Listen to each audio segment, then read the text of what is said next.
Hey guys, I'm Mike, and these are my friends, Jacob and Matt. And these are my friends, Jacob and Matt. I was waiting for Jacob to go first. I was like, what the fuck happened? And we're about being very fucking quiet and unresponsive. Yes, we are. Hell yeah. A show featuring only best friends who don't say anything, and a podcast of awkwardness and madness. Each of us takes turns hosting an episode, and whoever hosts holds the power to choose the topic of choice. So whoever hosts holds the power to speak. So what you're saying is whoever is the host has the talking stick. Yeah, he has to talk the whole time, and while the other members don't say a word. Oh, so that's okay. So what you're telling me is I should mute my audio right now and just watch you talk to yourselves while they're waiting a response. And I'll be like, do you guys agree? And you'll go, mm-hmm.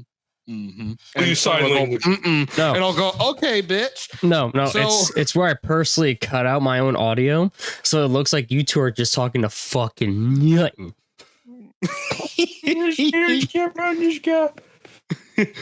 No. I'll just anticipate Matt doing that, and so of course I'll do like a little bitch voice going, yeah, think about it. Just think about it, man. Yeah. This fine. Think about it. All right. All right. How are you guys doing? I'm doing fine. I have a terrible head cold, and I feel like I'm gonna die. Yay! Hey. You know, I feel like a mine turtle. A mine? Mine turtle.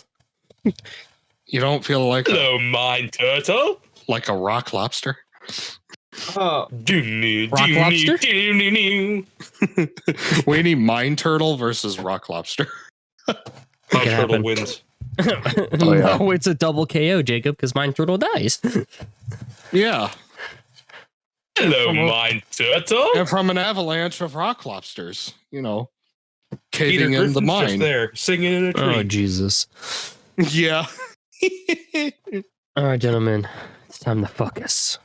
Now, hold on. I didn't get to say how the fuck I'm doing. And I never do. You never ask me when I'm host. Well, fucker.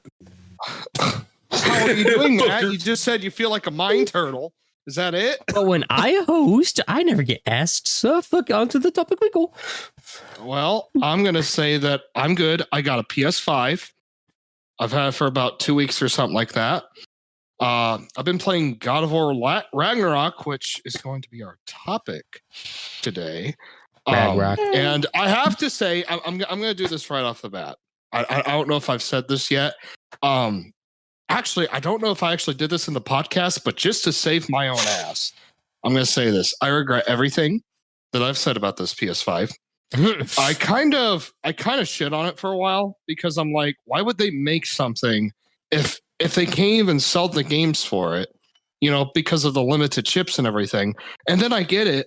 And like a moron, I discover it's backwards compatible. So you can still make money and have a new system. Pretty smart. So it's a very, very nice, console, even though it does look like a fucking Wi-Fi router. That I don't know if that's a running joke, but that's what it looks like to me. It is literally a joke like ever since. It's literally been a joke ever since it was revealed, dude. It looks just like a Wi-Fi router. It's like a gigantic one. Fucking terabyte. I wish my router had fucking LEDs in it and make a nice little nightlight. Okay, so last week we reviewed our first show or anime. So I figured this time we should review our first game. We talk about games a lot anyway. So might as well review some here and there. And for our first game, we are starting really fucking big right off the bat, God of War Ragnarok, as I said. So usually in a review, you rank something towards the end. But I say fuck that, and let's give our rankings first, along with our overall thoughts, and then delve deep into the things we like and the things we dislike and stuff.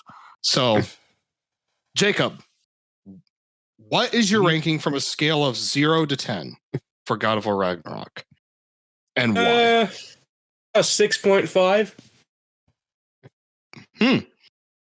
Okay. See, I like. Here's some stuff I like before I get to stuff I don't like. Stuff I like. I like that you get to use the chains to climb more. I like the spear.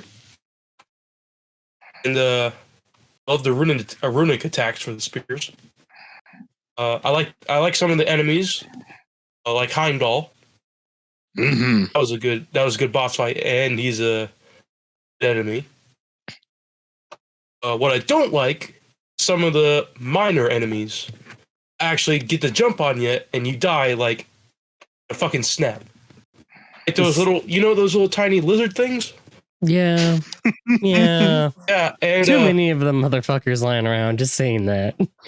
And they're literally in realms that they don't fucking belong in sometimes. It's really weird. Well, I could say that for every enemy that appears there.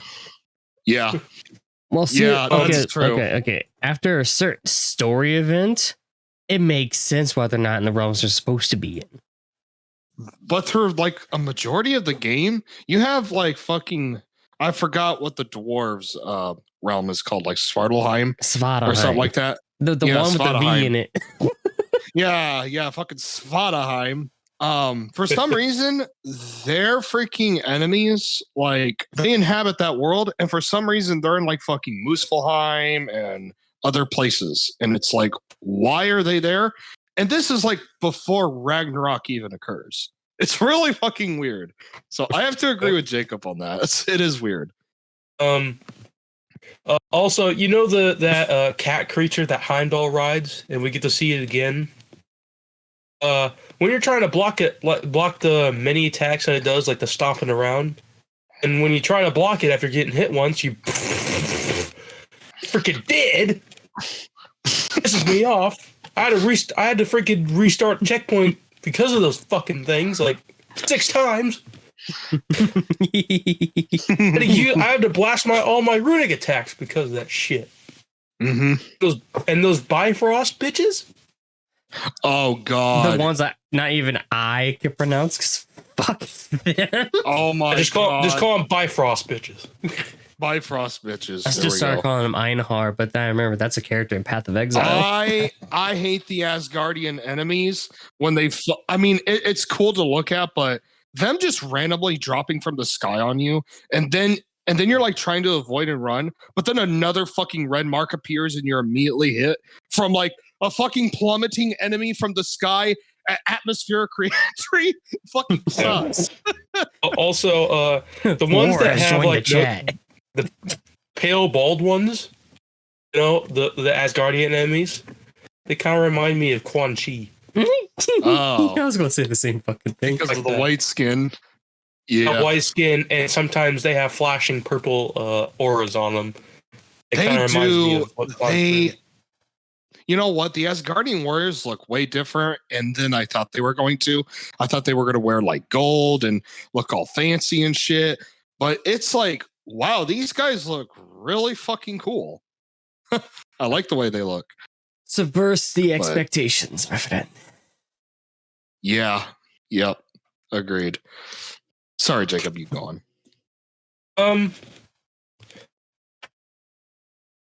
I think my favorite realm is Freya's homeworld. Fucking called Vanaheim. Fucking Vanaheim. Yes. I like Vanaheim for like the jungle-esque of it. And all those little characters that run around in it. Here's the thing I don't like. I don't like the plants. Sometimes you can't see the plants. I can agree on that. Oh god. Now I will tell you this, Jacob. There's actually another overworld of sorts in Vanaheim. I just discovered it today. The desert plain with the dragon. Yeah. It's better than the jungle, I think. But yeah. Yeah, I discovered that part. Mm-hmm. I also like Thor. I like his design, and I like his voice. You know, the guy who voices Thor actually voiced Lobo in the Superman Man of Steel animated movie. Awesome. Mm-hmm. Holy fragaroli. Yeah, he's awesome. He's a really good actor. And Odin's voice. Yeah. Yeah. I am very split on Odin's voice. On one hand, I like the way he acts, and I think the voice is very fitting. And I think in battle, when he's like shouting out magic attacks, sounds epic. But then there are times where it doesn't sound right, and you get.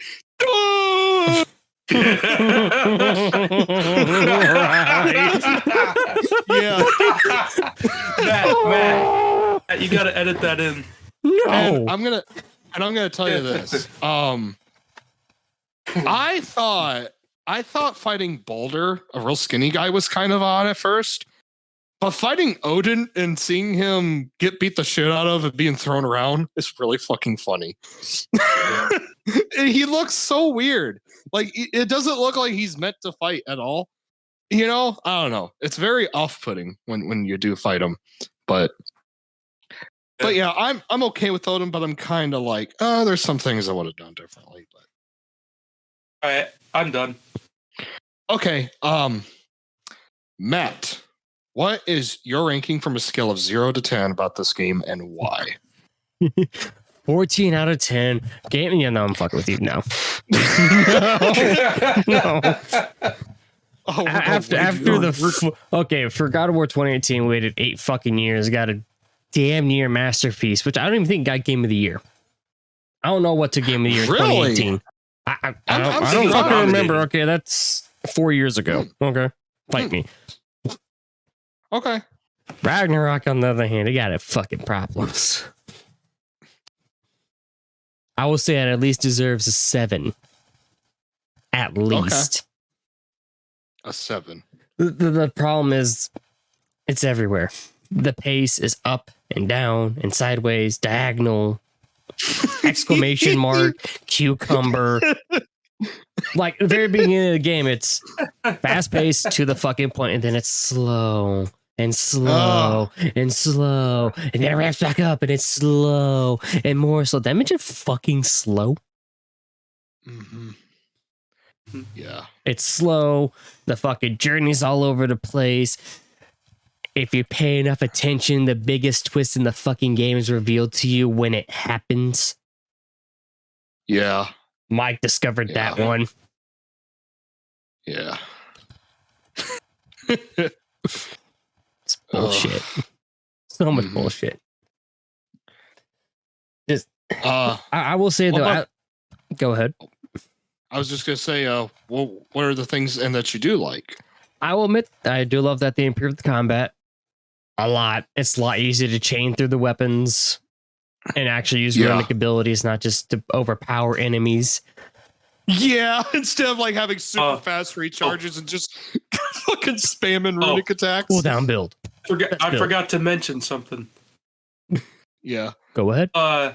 Holstering fucking weapons. Yeah, you can't do in 2018. Oh, no, let me finish. 2018, you press like is it right on the D-pad? You equip and dequip the axe, and you press the left, and you get the blades.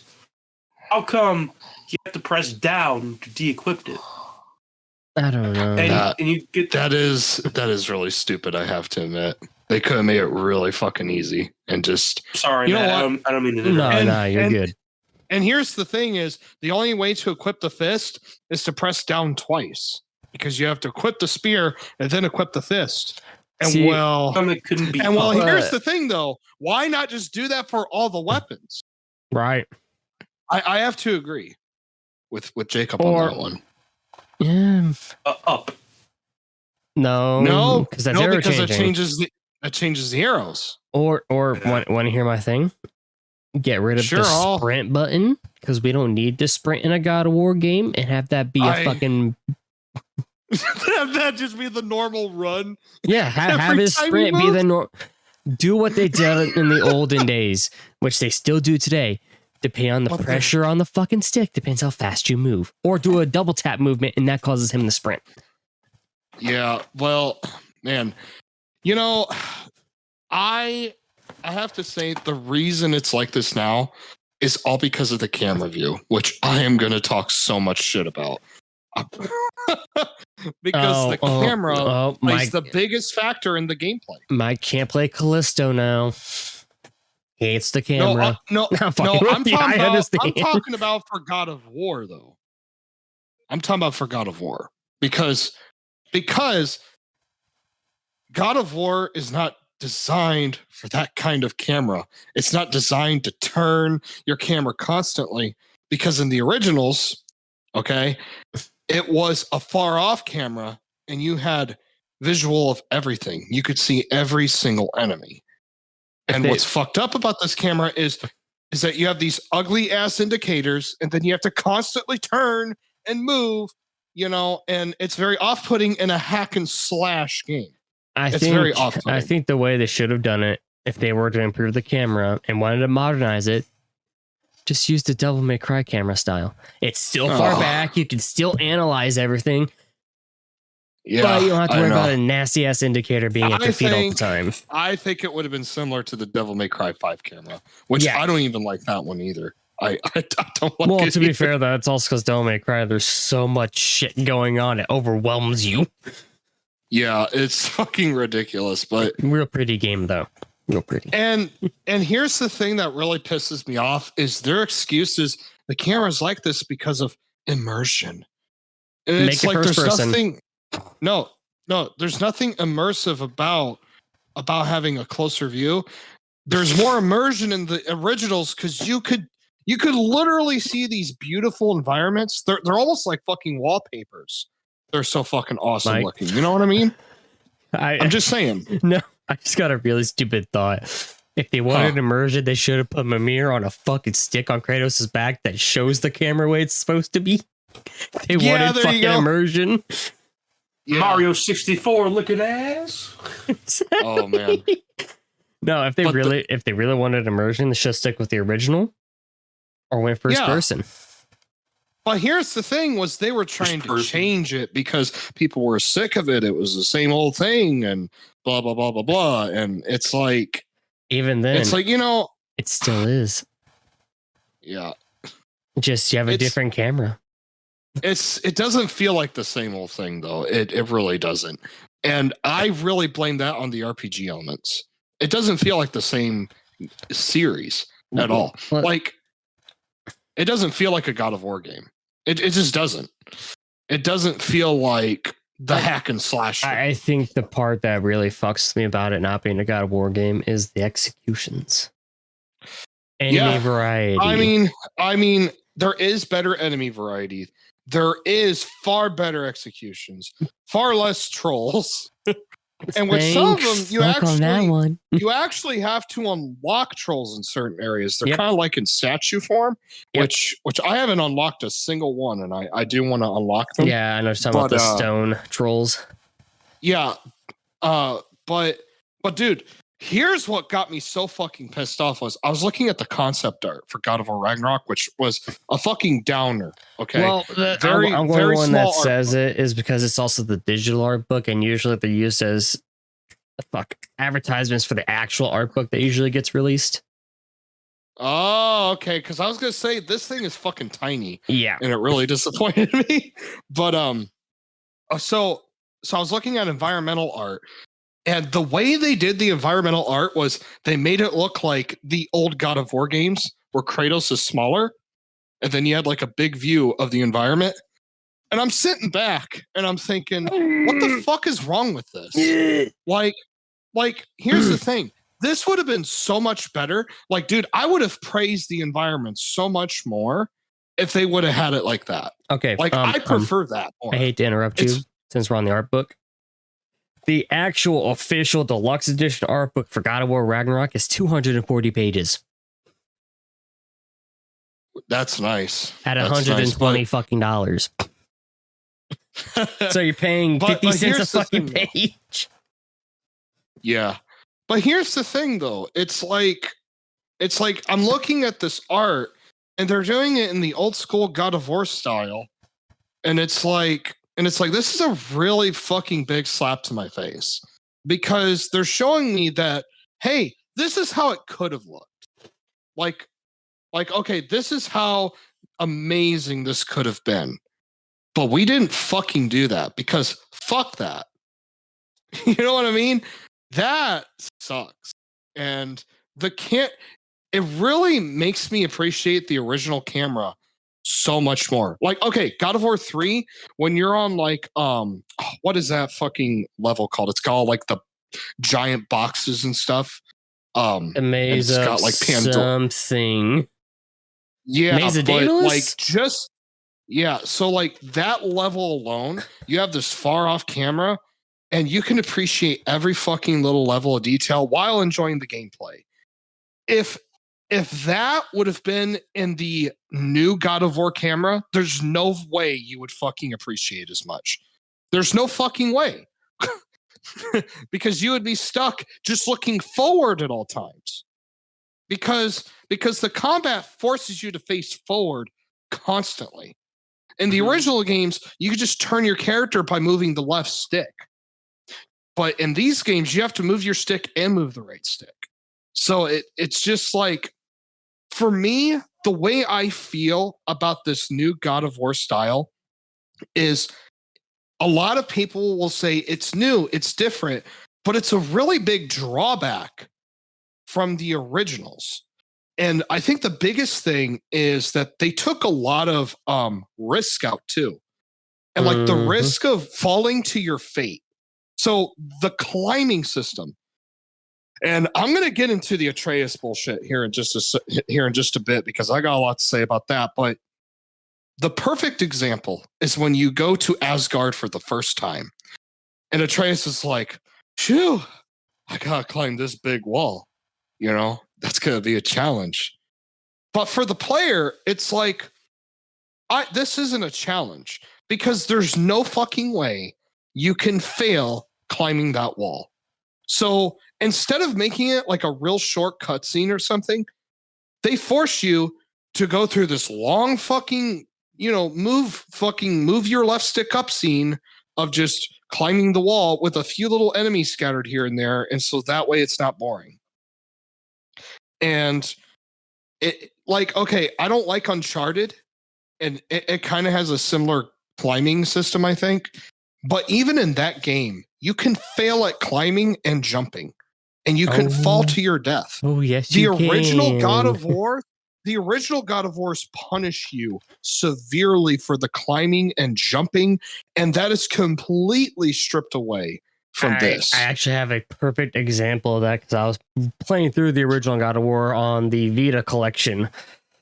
There's a certain hallway with 2 little lava pits you have to jump across, and it's timed to plates moving out. The first jump is easy as fuck. Yeah. That second jump, though, is pixel perfect landing. You jump that bitch right, you're dead. Now, here's the thing. In the 2018 game, there's this part in where there's a wheel and there's a hole, and you have to stop, and you have to time the wheel, quote unquote, and jump through the hole. What challenge is that? You just press the fucking circle button and you're across. There's no actual jumping being forced on you. There's no failure. There's no failure to your death, falling down that little pit on that wheel. So that was like the most useless fucking thing put in that game. That was really dumb. And they really stripped away more in the new games. And that's why I think it feels like, there's less in a way. I would say the improvement, and I'm not saying the original games do not have bad story. I think the story is fucking original. It is incredibly well done. I love the original story. I love the Greek saga. But in terms of dialogue and emotion and just character development, yeah, the new games are far superior in that area. There's far more character interaction and basically evolving. Right. But then you get into Ragnarok. 2018, Kratos was still kind of bitter. He was clearly better than what he used to be, but there was still a lot of struggle in him and trying to control his anger. And, the challenge of raising a son was the whole thing, and taking ashes to the mountain. A very simple goal. You jump into Ragnarok, and it's like I cannot get a grasp on what the fuck I'm supposed to focus on in this story, because there's not a simple goal in mind, because there are so many fucking things going on that I can't keep up with it, and the pacing is so fucking off that it gets me lost. And it's like you said, it's this up and down, horizontal, vertical, fucking off pace game. Diagonal question mark, cash dollar sign for avocado. Like it's really the pacing is way off, and you can tell there's a huge difference from the way Ragnarok does its story compared to when Cory Barlog directed. There is a tremendous difference between the two. And look, I have my problems with 2018, and I do think the gameplay for Ragnarok is far superior, and it's a lot of fun. It's not a bad game. I would give it I would give it a 6.5 out of 10. I had that planned as well for my ranking. But like just like since the start, just stripping away everything from God of War and not replacing it with anything to push and evolve it is a real downer. And what I was looking forward to really with Ragnarok, I didn't really care about gameplay, because the last game I didn't care about gameplay. I could give two shits about it because I was so into the story. And so I was looking forward to the story, right? And when I finally got into it, it wasn't like I was developing theories in my head or anything of what was going to happen. I mean, I was, but I wasn't expecting it to really happen. But the things that they did, a lot of it was like, this is so fucking off. Like the pacing is fucked up and the storytelling's fucked up. This is not even close to 2018 in my mind.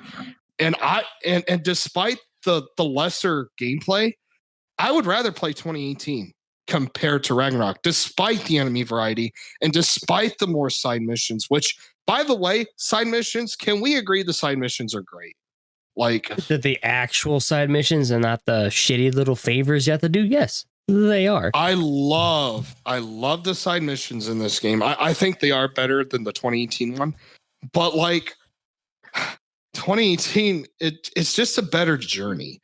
And you know what's really weird is like, how is it that 2018 feels bigger with its journey? Like it's more intense than fucking Ragnarok. Well, I have a feeling it's also because in Ragnarok we go to all the realms, but in 2018 we're going through like what, 4?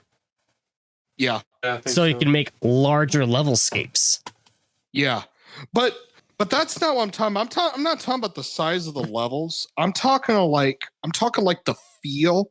Like it doesn't feel epic. Like the last one, oddly, was like more intense and more epic, and yet there was less going on. And Baldur was far more threatening in a weird way, and I can't really explain why. To me, he was more threatening than Thor, and their fight and their cinematic parts are way better. And then the fight we had with Thor. Look, I like Thor, and some moments were really fucking cool, but you cannot fucking tell me that a battle between Kratos and Thor would be less destructive than the one that Kratos had with Baldur. They created a fucking canyon in their first battle just by testing their strength on one another. You know what I mean? I think the reason why we see Baldur as a way better villain is to the sheer fact of we don't know who the fuck generally you don't know who the fuck Baldur is unless you actually know mythology. 2, he is half of Kratos' fucking size. Yeah. And 3. Yeah, you go ahead. Fuck, I'm thinking. Go ahead. I'll come back to my thought. So it's like, okay, you get Thor, and Mimir builds up Thor as like this big fucking monster And then they're like building up this big fight with Kratos and him. And it's like, okay, if they're going to hype this up to the point where they're actually going to show us a scene that'll be in the next game, this fight better like quadruple fucking overtop the Boulder fight. Because the Boulder fight, watching it is one of my favorite fights I've ever seen. It is so well choreographed, so fucking epic. And look, I like the second fight too, but that first one, like I remember everything that happened. And it was fucking amazing. It's probably my favorite fight in God of War. Like it's that fucking awesome and that fucking like badass. You get the fight with Thor and you're like, okay, you're anticipating this to be like really fucking amazing. And I don't know why people are saying this is a better fight. It's not. I will say this. The dialogue that Thor says, way better. Way more cool. But everything that's happening is like, there's no way that a battle between these two wouldn't even be felt through the 9 realms. There's no fucking way. And yet they're doing far less catastrophic damage. How is that possible? That's so weird. Like, I don't know. It just was like, there was so much inconsistencies and like pacing. Like, you know, the only excuse I can think of is that I almost said Troy. Who the fuck? We ain't back there anymore. I don't know who Troy is, man. He's a cool guy. My brain just go. I want him as a boss fight now. Troy, got him Yeezys. Shut the got him Yeezys. No, like my only excuse would be Thor has more self-control compared to Boulder because Thor's not immortal. But you got to think too, like, okay, Odin says like, by the way, everybody's saying, well, Odin said not to kill him. And it's like, where's the proof? He said no to Odin's face. And Odin didn't say, don't take too long and don't kill him. He just said, don't take too long. That wasn't, don't fucking kill him. That was, well, go for it. And yet it's like, there was no sign, no fucking hand gesture, no fucking, bro fist, any kind indicating that don't kill Kratos. Okay? There's nothing. There's no fucking language of any kind or any hint. So I don't know where everybody's getting this idea that Odin said, hey, don't fucking kill him. Just go easy on him and, let it out a little bit and, just be like, now that's your fucking lesson. There was none of that. So it's like Thor is seeking revenge, right? Mostly for his sons, not so much for Baldur. And it's like, why would he want to hold back? You know what I mean? Like, that doesn't make sense to me. That's why the writing's really fucked up.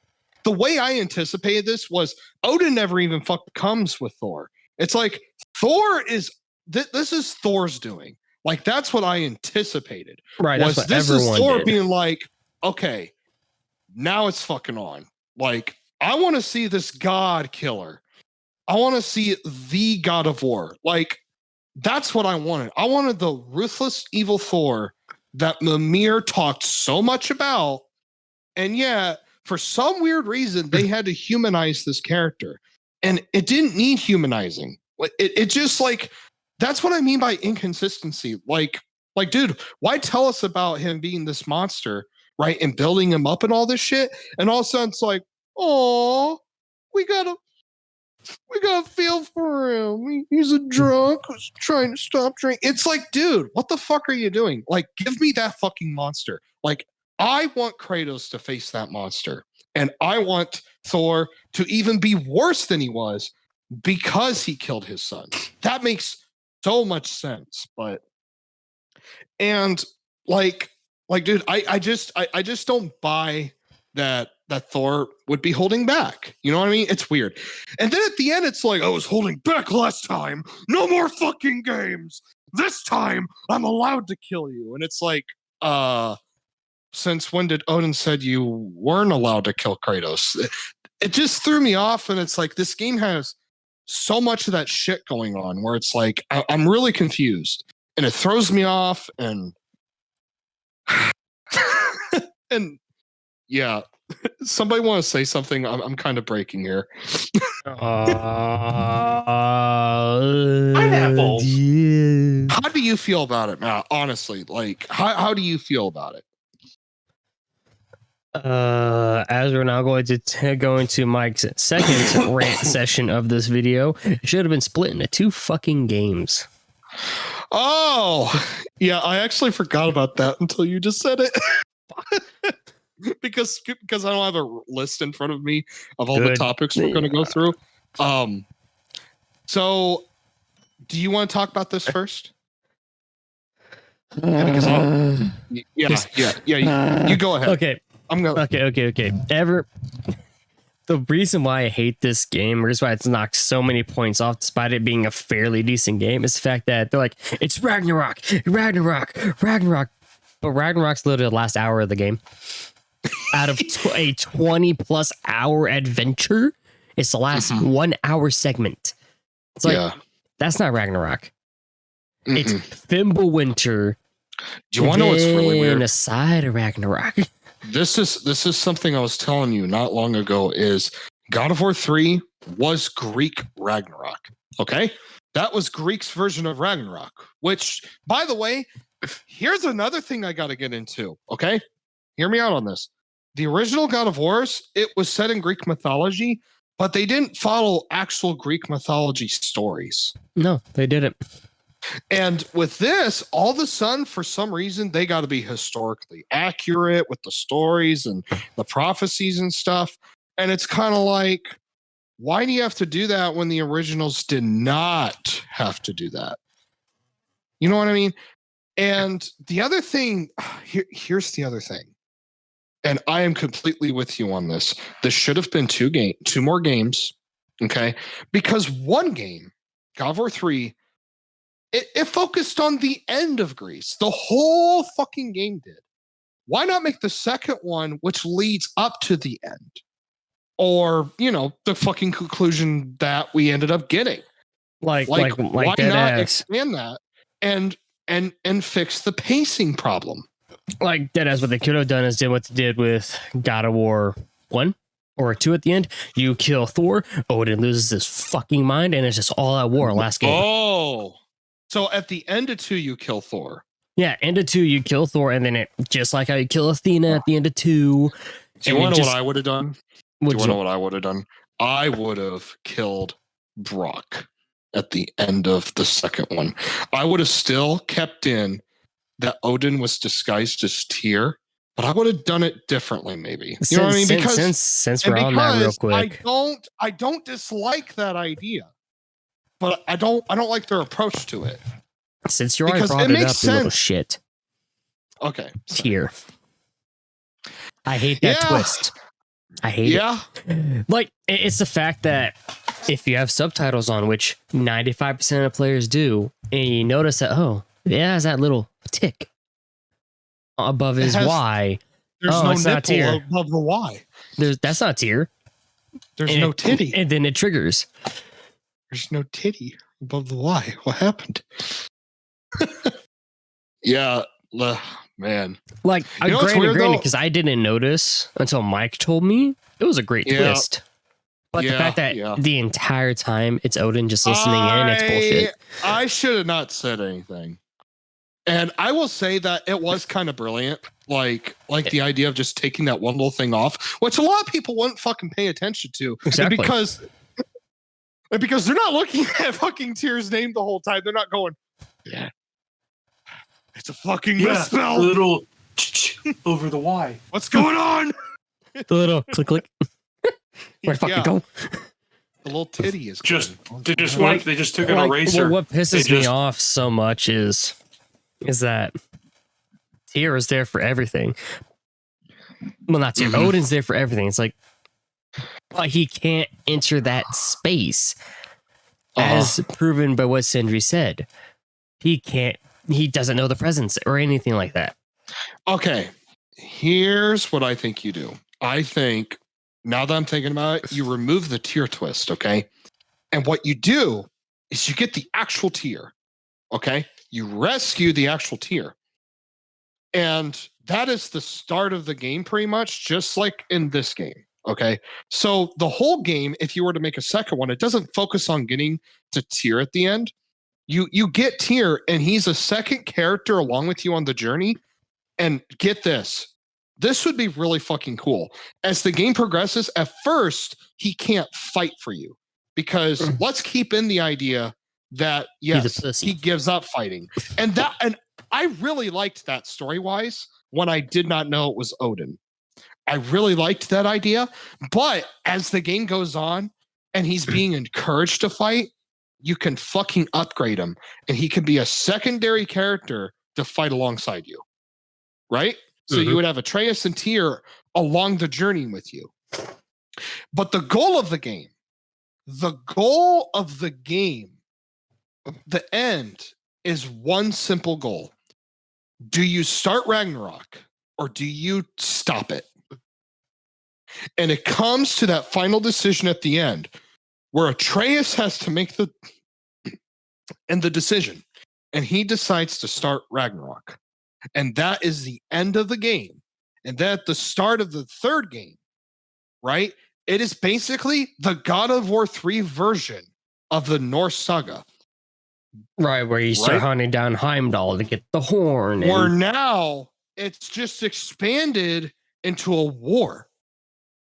Like, dude, imagine if the game ended with fucking Atreus, like, with Skull and Hati, right? And they, like, get the sun and moon or whatever. That would be a cool-ass ending. But, yeah, because it's like, one simple goal is perfect for these God of War games. That's why they were so nice and easy to follow.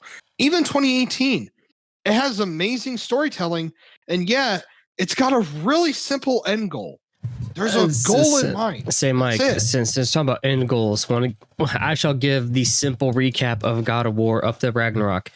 Kill Ares, kill Zeus, kill the fucking entirety of Olympus. Take your wife to the highest peak in all the 9 realms and spread her ashes. And that's it. That's all that goal was. And look at the badass adventure we got out of it. So it's kind of like Ragnarok is conflicting. It doesn't. It's almost as if it's lost on what it's trying to do, and I just think they squeezed in way too fucking much. I really do. And look, I love the quote unquote ending. Okay, with like Kratos and everything, and like tearing up, and I love that. I think it's cool that he went from a destroyer to a rebuilder. I would still prefer that ending. Okay, if they expanded it into 2 more games, I would have been cool with it. I would have loved that. See, but like the crazy thing is though, is that it shows that Faye obviously rewrote for the prophecy at the end, but it's like, couldn't she just make a Ragnarok just doesn't happen then? But here's the thing that makes sense, Matt, is even though there was prophecy, Kratos' character from the very start of his journey, he has always defied prophecy. And I don't think it matters where the fuck he is. I think, okay, so in the lore of God of War, which you guys don't even know about this because this is like super in-depth God of War lore, there's something called the higher plane of existence, which Athena is a part of. Okay. And I think what's going on is the reason he's so hard to kill and the reason he's so special and the reason he defies death and defies prophecy is because higher existence has plans for him. That's what I think that's all about when it comes to lore, but that's all I can really say. So it's kind of like it makes sense that even though he went to the Fates and they said he would die, I think it makes sense that he could go against those Fates and prophecies. It makes sense that he can turn those around because it's literally like a power he has, I think. I think it makes sense. But no, but there's still one more thing that bothers me about the entirety of these 2 games. You go ahead. Yes. Why is it the Blades of Chaos?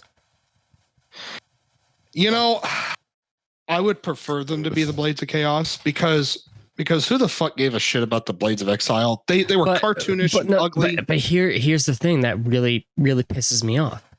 Because they're called the Blades of Chaos, but they're clearly the Blades of Exile. Yeah. I always thought they were more like the Blades of Athena. No, they have the skull and everything. Well, I guess you're right. They're more like the Blades of Chaos in their form, but the problem is though, how did they come back to the Blades of Chaos from the Blades of Exile? They were a completely reformed blade. This is what happened. You blame Cory Barlog for this, okay? And here's what went through his mind. What went through his mind is, he got different blades through the games, and in the first one he got rid of the Chaos blades, but here's the thing I'm trying to do. He'll say is, I'm trying to emotionally impact the player, the old school God of War fan. And those people, because there's a lot of people for some weird fucking reason who have not played the originals. I've ran into many of them. I just had a really somebody dumb idea. who has not played the originals would not know that Kratos lost the Chaos blades. So for him, he could get away with it. That is honestly like the most simple answer I can give. I just had a really stupid idea. What if, due to traveling between the different pantheons, because obviously he visited Egypt as well before this, apparently, somehow. Yeah, and the comics and the Blades of Bible. Chaos followed him. Like, when was that a fucking thing? Say, they were literally stripped from him and left on that cliff at the end of 3. They were stripped in that weird dream world. Yeah, they're stripped from him in 1, stripped from him in 3. But what they could have done is... Well, actually, here's the thing that actually happened if you watch closely. The Blades of Athena rotted, but Athena just turned the Blades of Athena into exile blades. Exactly. So it's technically the same blades. That's the weird part. But what they could have done is they could have done something where he actually lost, or at least like just like in 3, they corroded, they got fucked up. But then you went to Muspelheim met Suter in the original in 2018, and he reforged them in the fires of Muspelheim. But here's the thing. Nothing beats that moment when he goes to his home, though, and gets the blades. See, like, you can still have that moment, but they're fucked up, and they're just useless to him because the magic has left them. Okay, this would have... Okay, think about this. Think how cool this would have been. Think about Kratos having like flashbacks, right? Just like he did with Faye. Yeah. Like he could play and interact with the flashbacks. Well, imagine if some of those were in his Greek days and it shows you how he got his Blades of Chaos back and why he needed them. Yeah, that makes more sense. But no, we don't get that. That would, dude, could you imagine how cool that would have been though to play as young Kratos? And then you run into his daughter, who's now older, right? Because he left her behind in Chains of Olympus. That's right, because he left her in Elysium. Imagine if he had to go there to get his blades, right? Or if he had to like go to the deepest depths to get the blades for some reason, and then he had to go back up, and he just happened to run into that place, and then his daughter's like waiting on him. And she's like, hello, father. But like, I like the idea where it's like, oh, they're corroded again because, like I said, he traveled between the pantheons. Yeah. So it makes sense that, hey, they would need to be reforged because the magic has left them. Somebody actually made a theory that it was because of red orbs. That's why they were fucking corroded when he got the blades in 2018. There's no red orbs. But it makes perfect sense, don't it? Because the rest of his magic's left. Mm-hmm. Why the Blades of Chaos still have their magic embowed in them? It's kind of a hole. It's not a magic. It is just a foreign fire. It is a primordial flame. Is basically what it is. And I still would love to see. Surtur even said, Yeah, that's a primordial flame right there. He's like, these'll work. That's a flame right It's not there. from these homelands. Doesn't matter. It'll still work. I don't know why I made him hillbilly all of a sudden. I guess we got a hillbilly there. We might as well make Surtur a hillbilly too. Hey, you I'm beefcake. Ragnarok. We're going to talk about your favorite dwarven character. Hey, you beefcake. Could you guys Handsome imagine beefcake. if Surtur was a redneck and all of a sudden so is Ragnarok and he's like, I am Ragnarok. Yeehaw, let's go Asgard. Oh, Sounds like a middle-aged dad. okay, but since we were discussing a little bit of weapons, we have all the weapons of Spartans, but we were missing one, Mike. What are we missing? Gladius. No, is it the Gladius? They had a small short sword they used for close range combat when their spear would be broken or they fucking chucked it down range. Yeah, it'd be hidden inside the shield. See, I didn't know that. I'm a moron. I didn't know that. That's interesting. That's really interesting. Why don't we have a short sword like weapon besides the Blades of Chaos? Because technically they're all ranges. Yeah, like, okay, so something about Ragnarok that was really brilliant, and I love the scene where he gets the spear, then Brock's like, you're pretty good with those blades. And he's like, Spartans are trained with spears, and he's like, well, I'll be damned. I love, and Asgard. Get kicked in the head or something? You do a good Brock impression. I can't fucking do it, but I love that part. And then okay, so this was me hoping this would happen because, okay, so imagine this. So instead of making the Ragnarok entity, imagine if they're like, okay, so Surtur's not along with causing Ragnarok and all this because you have to fuse these beings together and such. So we want to start the end of all times to take out Asgard. What do we do? And Kratos, you have that same moment that he had with fucking Freya in the last game where he's like touching his wrist and he's like, I must stick up my past and leave the path that I swore, right? You have that same kind of moment and Kratos is like, Tyr, how did you travel how did you travel to other mythologies? And he's like, why? And he says, we're going to need it. And he's like, where are you going? He's like, I'm going home. And they're like, but it's destroyed. And he says, yes, but there's still something there. And guess what's there? Is fucking Athena as a boss with the Blade of Olympus. And the goal is to get the Blade of Olympus and use it to start Ragnarok. There you go. And destroy Asgard. Because there's a possibility as well that Odin wouldn't know what the blade is. Because think about it. The Blade of Olympus was not from original mythology. Right? Wouldn't it be so cool if you brought it into the Norse world and it's like, and Odin, could you imagine if Odin knew what it was? Right? He's like, holy fuck, it's the Blade of Olympus. And he's like, we gotta get out of here. And then Thor gets all cocky, right? Because Thor, he's like, I got Mjolnir, and Odin's trying to tell him, like, you don't understand what this thing is.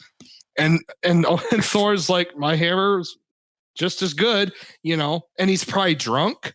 And then it's like the Blade of Olympus shatters the hammer. Imagine how fucking cool that would have been. That would have been so cool.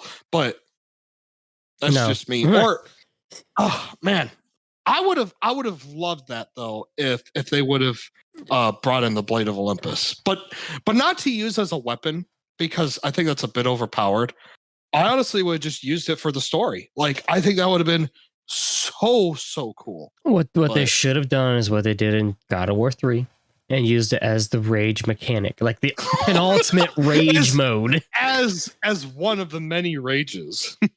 I will admit that that's a cool little nifty thing, except for rage doesn't make you heal when you're pissed. That's redundant.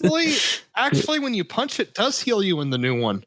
Well, I'm able to heal with it. That's weird. Well, that's always how it was like in that. I'm talking about the one that's, here's a little chunky chunk of your rage. Now it's in your health. It's like, that makes no sense in reality, my friend, even if it is Norse mythology. And it doesn't give you much, even when it's fully upgraded. Yeah, it gives you jack shit. You upgraded your rages? I sure as fuck didn't. It's like I use it and then I die. That's how it works. Yeah, I just used, I think it's Valor. No, Wrath. Oh Matt, I gotta tell you this. So when we were on call that one night and you were talking about the 3 berserkers you had to fight at once, I fought them today. How do you feel about that? I won. Somehow I won on my second try. Yeah, how would you feel about that though, with them slinging fire and fucking ice and poison at you? Annoying as hell. That was really annoying, but I felt so powerful though afterwards. I was like, holy fuck, I'm getting really good. Anything. Well, what made it easier is the fact that the 2 sisters share a health bar. Yeah. If you hit one, it kills both, which is kind of dumb. Here's the thing. I was doing good against the main one, but it was the 2 other fuckers that we need to talk about the secondary AI, because I think the secondary AI in this game is worse than the previous one. Well, Atreus in the last one could actually fight and distract the enemy.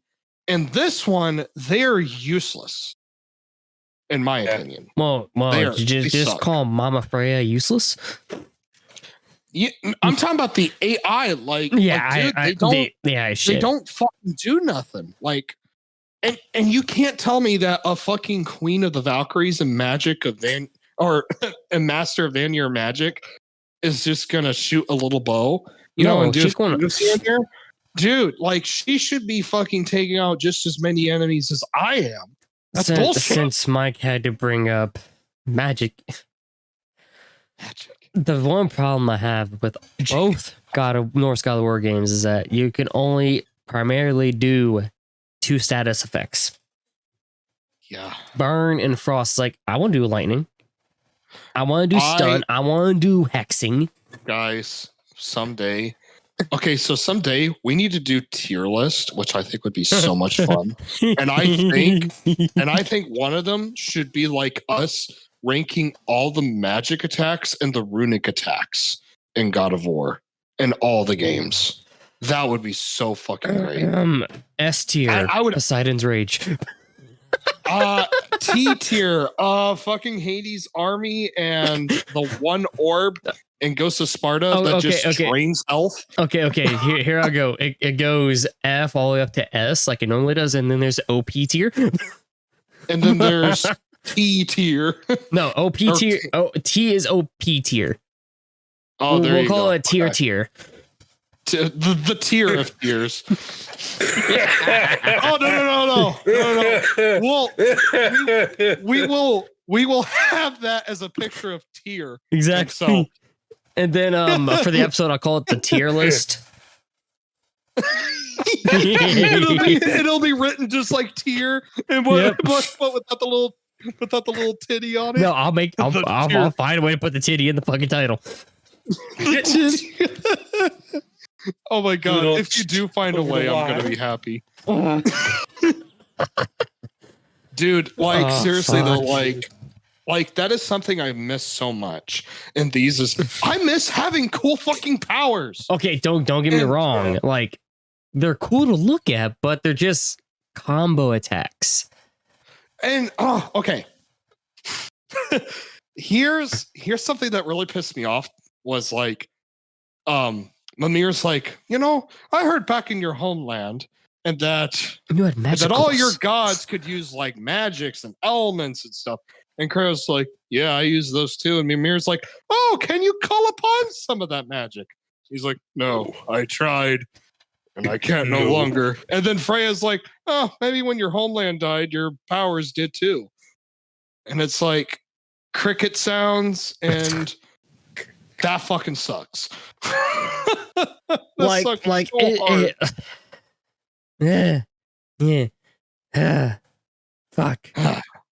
I know. Granted, it makes a lot of sense. So you don't fucking magically sprout out the fucking Blade of Olympus tornado from 3, which I still fucking hate the fact that you can't use the God of War 2 magics in 3 at the beginning. That is so stupid. I agree. Dude, and you want to know what's really dumb is why not have their weapons too, even though they weren't the best? I would.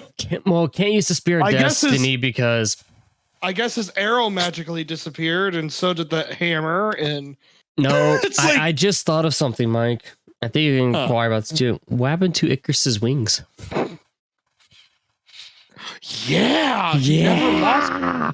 Were the wings laying on the ground? I don't remember, dude.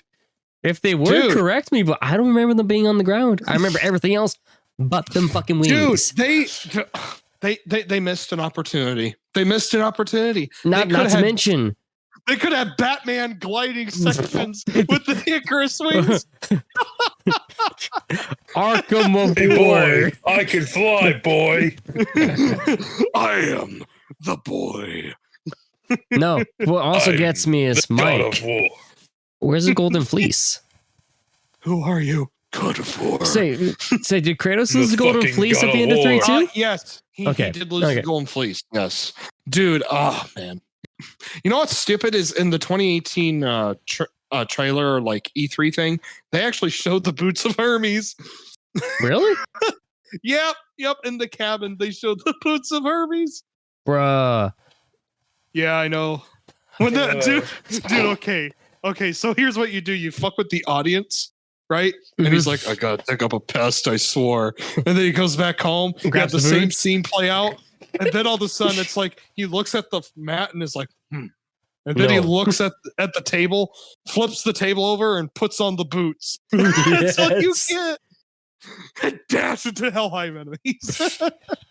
I'm not gonna lie. That's one thing I really miss about the combat is that out of the original 6 games, combat is a lot faster paced. That's because of the camera. It's not just because of the camera. They're like I said, you zoom that shit out, give the Devil May Cry and plus camera, there's okay. So let me ask you this: if it's not about the camera, so when you launch an enemy into the air, if you hold down triangle, what does Kratos do? If you keep holding down triangle, I don't remember because I never done it. He bolts like a fucking rocket into the air and stays in the air, hitting the enemy. Now imagine he literally bolts into the air up with the enemy, and you do a combo. We're talking about the original. We're talking about the original God of War. I thought we were talking about 2018. Like, no. What is this? Okay, yeah.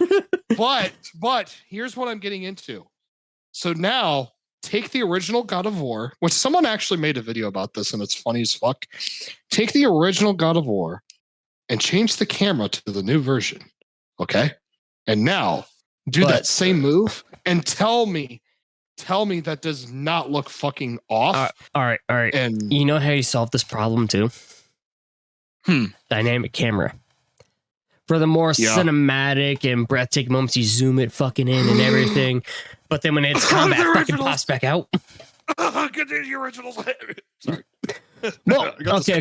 3 did it. The other 2, not so much. 3 did it perfectly. God of War, the originals. Part 3.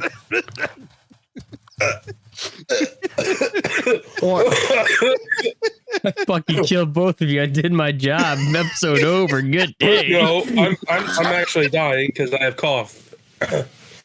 All right, but no, it's like, but like for all the exploration, it's that close up camera, all of it, fucking all of it. But as soon as the combat begins, so it's not a slap in the fucking face like I think it was Muspelheim. You go through a crack in the wall, and there's a motherfucker sitting right there about to throw shit at you. As soon as you go through the crack in the wall. Okay. Imagine this. I just had this in mind, and I think I told you this the other day, but I just now remembered. So Thor is trying to release the God of War out of Kratos, right? I want to see the real God of War. Imagine Let's see the real. So here's another problem I have with this fucking game. Thor's like, I want to bring out the real God of War, and then the first boss you get, which is with Atreus, it's all about him controlling his rage, his power, and all this. And it's kind of like he's got to keep that tamed and it's got to be disciplined. Well, imagine if in this game, it's all about Kratos trying to keep his old self in check, right? And all of a sudden, there are certain segments in the game where where he gets lost in battle, right? And he like taps into his old self. Imagine if the camera went from like the view we have now, and then it pans out into the original style. And there's like sections in the game where you're playing like the old school style of God of War. See, because I know a certain game years ago that did that very, very well, and it's called fucking Super Mario Odyssey. You have this It sounds so stupid me saying that, but they did. They had these little 2D segments where you go into fucking murals on the wall of old style levels and you play the fucking levels. Imagine when you fight Heimdall. Okay, imagine this. Imagine when you fight Heimdall. The first stage, you fight in the front face camera view, okay? Just like you normally do. And all of a sudden, the second phase, it gets more intense now. Heimdall is tapping into his fucking pissed off form with his like fucking glowy arm. And now Kratos, is in the heat of battle. Now all of a sudden, the second stage, the camera changes to the original God of War view. And you're facing Heimdall just like you would anyone else in the original God of War. That would be so fucking cool. That is such good way of storytelling too, because it's like, okay, this is now like old Kratos. He's tapping into old Kratos in this moment, and then it pans back to the original camera, and you don't do this during gameplay. It's like, okay, you play as the original Kratos style, and then after you're done with that stage, you get like a cinematic kind of close-up cut, like the original, like it's going for an execution. It fails, and then it pans back to your current state where Kratos is like, I gotta clear my mind. And then the camera goes back to like the 2018 style, and you're in like stage 3, and you're trying to keep more control. But then as the fight progresses, it starts going back to that camera again. Like, that would have been really cool because Thor made it seem like that, hey, I'm bringing out the old you, right? And it's like, that's really good villain motive, is I'm trying to bring out the worst part of you because that's what I want. That's cool. So, yeah. What do you think of that, Matt? Do you think that's a big problem, or? Well, for the sheer fact that now the controls are mapped to that fucking, I guess it's technically called a second person camera, because first person's eyeballs, third person's panned back. Yeah. It just, like, the transition wouldn't work unless you switch the controls to the classic God of War controls. Yeah. And so basically when it pans out, you could play it with the controls of the original God of War. See, that just sounds so fucking cool, though. But the problem would be, though, it would ruin the moment, because then it had to pop up a tutorial saying, hey, these are the controls now. Have fun. No. You do it early, which explains the controls, and then you know the rest of the time. You see what I mean? That's why you do that stuff early in the game. And then when you're fighting Heimdall, it's like, okay, Kratos is trying to keep his cool, but then he starts like giving into his old self again. So it like pans out in a cinematic way, and you're playing like original God of War. That sounds so brilliant, though. That would be so cool. Since we're going to talk about improvements, innovations, I have to ask you, Mike, how many times have you thrown a rock or used a tree trunk in combat? I throw a few rocks in combat. Yeah, I have too, but it's like the tree trunk's fucking useless. Yeah, the tree trunks and stone pillars are useless. Yeah. It was pretty good against Thor at first, but yeah, it's pretty fucking useless. I do like the tree stump. Throwing the rocks is good. Yeah, because it's ranged. I like when he stabs them and throws them with the blades. That's wicked. Yeah, because it's just ranged. Grabbing a tree like the fucking Hulk and just it's like what about freezing the tree stump? The axe. That is cool. No. What you do is you just take a tree, just like Kratos did to Boulder, and you just ram it into an enemy. Just like, actually, that would be more useless because you'd be running towards an opponent with a fucking tree trying to impale them. I mean, sir, have you used the spear with the Rage of Wrath? That's what he does. Yeah.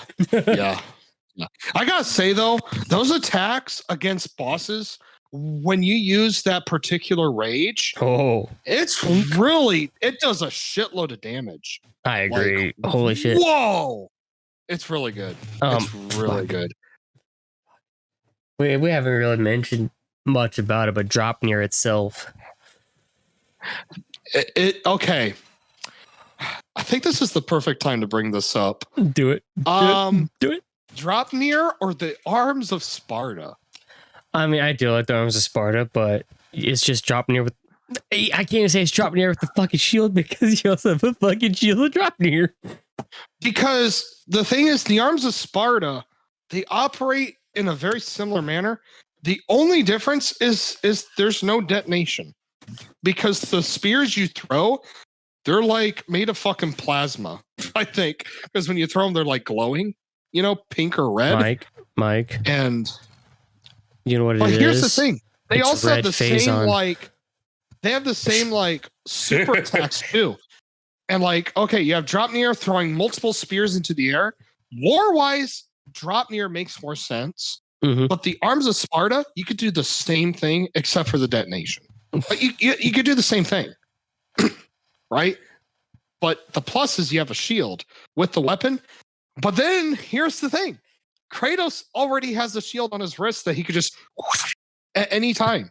Right. And it doesn't have to come with the spear. He can just that weird ass sound effect it makes, but dude, I like the sound effect. The fuck you talking about? It's the sounds of metal just fucking clinking and unsheathed. It's fucking awesome. Just like layers of metal. Yeah, it's fucking awesome. Makes no sense in the fucking. It makes no sense, but it's awesome. So I'm gonna say this, and this might be really controversial. I like the function of Dropnir more. I like the detonation capabilities. However, I like the melee combat of the Arms of Sparta more. Well, it's because also with the Arms of Sparta, you have the shield that's actually incorporated to combos. And you want to know what's really weird is but so is Dropnir. It has combos too. No, but the thing about the shield in the Arms of Sparta is used, so you actually have more wide range of effect on hits. True. Dude, you want to know what would have been really cool is if there's a specific shield that you can get. And okay, there is one that acts like a Spartan shield where you can run towards an opponent and stuff. But imagine if a specific shield was designed to match with the spear. And you can hold up the shield and the spear and fight with it. That would be cool. The good old Spartan pokey strategy. Yeah. Yeah. But I do prefer the Arms of Sparta in combat, especially because it feels the closest weapon wise. A weapon that isn't attached to a chain. It actually feels the closest to the Blades of Chaos in the original. I mean, yeah, you got the God of War 3 weapons, but I'm just talking about this being a weapon that doesn't even have chains. And yet you can still whip it around and get the same effect and that you will with the Blades of Chaos. So it's a fucking good weapon. And that's a really good debate. It's like which one's better? I would have to say the Dropnir spear, lore-wise, is superior. And I think if you were to pit a young, pissed off Kratos with the Arms of Sparta against, wiser old Kratos with the Dropnir spear, I would say Kratos with the Dropnir spear would probably win. Well, it doesn't help that just randomly in combos, it embeds one of the spears in. Exactly. And it could embed itself into the shield possibly too. It might even blow up the shield. I just had a realization, Mike. What was the realization? What is your realization? Dropnir has its elemental stealing ability. Yeah. What if you said on younger Kratos? What element do you get? Fire. Yeah. Ice. Well, it'd be fire probably because. Yeah. Well, here's the thing though. Kratos has wielded a lot of elements: lightning, ice, fire, all kinds of stuff. He's wielded all kinds of magics. I mean, dude, he even has Zeus's lightning bolts. He can summon. Okay. You know what? Let's just ask this question. So, who would win between God of War 2, God of War Kratos, right? And before he drained his powers into the Blade of Olympus, So we're incorporating God of War 1 and Ghost of Sparta Kratos combined with all their abilities. Question. Was it Chance Olympus also shoved in there? No, because at the end of that, they actually took away his abilities at the very end. Very good. If you watch the last cutscene, they actually took away his weapons and everything, which is stupid. But God of War 1 and Ghost of Sparta, I mean, yes, you don't have those powers from God of War 1, but then it would be like really fucking broken. And it would be really hard to play that way. Wrong. We have one power. One, and it's the best, second to best one. I can't say it's the best one. Yeah, Poseidon's Rage. No. I'm talking about in Ghost of Sparta. Oh. In the Ghost of Sparta game, you may not see those powers, but if you really think about it, he still has those powers, and now he's got the powers on top of Ghost of Sparta. So really, it's no wonder Zeus was like, "Hey, fuck, we're just gonna trick him to, have him draw his power into the." Yeah, we're just because there's no way I could fucking encounter a guy who can steal my life force, summon the Hades army, summon Poseidon's Rage, and this motherfucker got Medusa's head. Yeah, I mean, we're just gonna have to do that. Okay, so you take that Kratos with the god armor, right? You take him and pit him against current Kratos and Ragnarok. Who do you think's gonna win? Current Kratos? No, current Kratos would literally be squashed. Literally squashed. You played the beginning of God of War 2, Jacob. He was a literal fucking giant. Okay.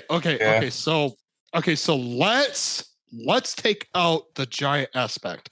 Let's say that Zeus gets the sneak up on him, and he's like, ha, you're no giant. Ha. And then we have Kratoses, fighting each other. But here's the thing to keep in mind, Matt. This is really important. This will play a big role. So in lore, when Hades absorbs a victim's soul, he actually gains their strength, right? So he becomes more powerful. So the Hades that Kratos had faced is the strongest that Hades has ever been, right? And this is a guy who absorbed the power of Atlas, which is confusing because Atlas is, holding up the world. So I don't know how he did that, but anyway, so it's like Kratos absorbed Hades. So that means he quadrupled his power multiple times by just doing that. So now we're at a point where it's like, now it makes sense why Kratos could flip the 9 realms. Right. Because it's like, he's got the strength of Atlas, which Atlas gave him his strength, remember? Mm-hmm. He gave him his strength. But I mean, yeah, he can't use the magics, but he still got it in his literally in his before veins. he even, if I'm correct, before Atlas gave him his strength, which I don't remember which one that's in. He got more strength from that one guy. Who the fuck was it? He was chained up and the bird was eating his stomach. But he got strength from him too. But no, because remember in the bog before I went to go kill Medusa's sister, he had lifted that entire literal pantheon and fucking slit it. Yeah. That's pretty nuts. And I was Kratos before all that. Kratos is really fucking strong. So he ripped a sword from a fucking stone structure. Yeah, that's pretty impressive. Granted, he was giant Kratos, but he could still do it. He could do that at his normal size, I think. Probably. It would take a little effort. It would be awkward, but he could fucking do it. Yeah, he could fucking do it. He flipped 9 realms. He flipped it. He was like, we're playing Scrabble, bitch, and he flipped it. Yeah, he fucking. Motherfucker. It's like the little bowl thing, right? And you pop down on it and you roll the dice. Trouble. Same fucking concept. He just did it with 9 fucking realms. Sorry? I think that's, he's like, come on, trouble. Give me 9 it is trouble. rounds. You're right. It is trouble. Yeah, I'm gonna give you some trouble, bitch. He literally did did that with the 9 realms. I swear. Just fucking went trouble on fucking the 9 realms. And I really and I really think Corey was behind the scenes and is like, okay, so if Hades gets stronger when he absorbs souls and Kratos absorbed his soul, we should make him like really fucking strong now, which that makes sense. So, I mean, he literally just like, fuck, I'm going to move Gaia's hand. he literally devoured Hades like how I devour a bag of Flamin' Hot Ranch Doritos. I mean, you can still find those. I need those. Yeah. I need those in my life. Yeah, Flamin' Hot Ranch Doritos, they're awesome. I love them. But literally, like, Kratos ate his soul and he gained that strength. So it's no wonder he's so fucking strong. You know, I guess if I absorb so many souls along with the Titan who could hold up the world, I guess I could flip 9 fucking realms. I mean, you know, that's nuts. Yeah. So it's kind of a weird fight. So Jacob, who do you think would win? Right, when you combine God of War 1 powers with Ghost of Sparta powers and the weapons and everything, what do you think? Oh, we also can't forget the sword of Artemis too. Yeah, that sword that no one fucking used. Probably that Kratos. Greek Kratos is a fucking monster. Literally a fucking monster. The most annoying sound in the world is the Blade of Artemis from God of War 1. Zeus, your son has arrived. Zeus, your son has arrived, bitch. I'm not as strong as I was, but I'll kill you anyway. Yeah. I am gonna go with armored Greek god Kratos. God of War Kratos. Like literal God of War Kratos. Yeah, that's who I would choose. There's too many powers. But then again, well, okay. Here's my question, because this is probably really controversial. Do you think Kratos could have defeated Odin by himself? Yes. Oh. Yeah. Yeah. I mean, he technically did. Yeah, but he had Freya and Atreus during those combos too. It's kind of like, I mean, are they really that much of use though? Technically, in the game standards, Freya, yes. Freya attempted to kill Kratos, and you want to know something that's really getting on my nerves is people are saying, "Oh, so Freya just said that I would have killed you, and therefore that means Freya's stronger than Kratos." That don't mean shit. Well, no, you can say that. No. What? So what these fucking idiots aren't seeing is that Kratos doesn't want to kill Freya, and he even told her that because he sees her as a friend still.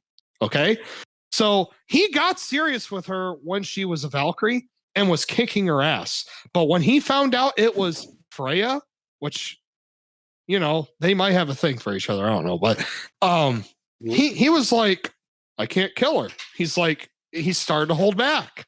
It's no wonder he was fucking losing. And then he had to deal with Atreus as a bear. So no, you had to deal with Bjorn, the bear.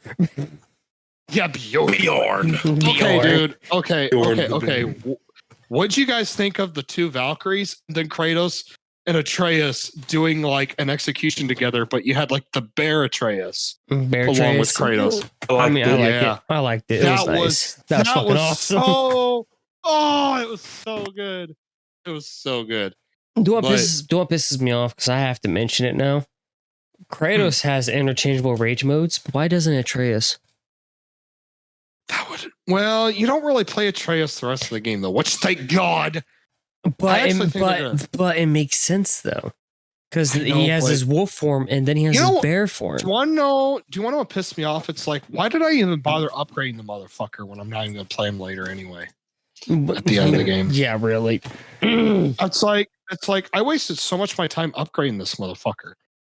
Like so many skill points, you know, that I earned for that little shit. And he just takes off on his own journey. You know, he's like, you know, I'm afraid. I want you to go with me, but it's something I have to do. And you know what? If I was Kratos, I'd be like, dude, You know how much fucking XP I earned for you to upgrade your fucking ass? Do you know how many combos I purchased? XP I earned? You are not going on this journey alone. You are going to be somewhat playable. I will make use of you and your XP. You, sir, are grounded to get back to the shrine. Go to the air palace. It'll be like that one moment at the beginning, and where Kratos is like, trust. But instead of trust, it's like, you know how much XP I earned for you? Boy!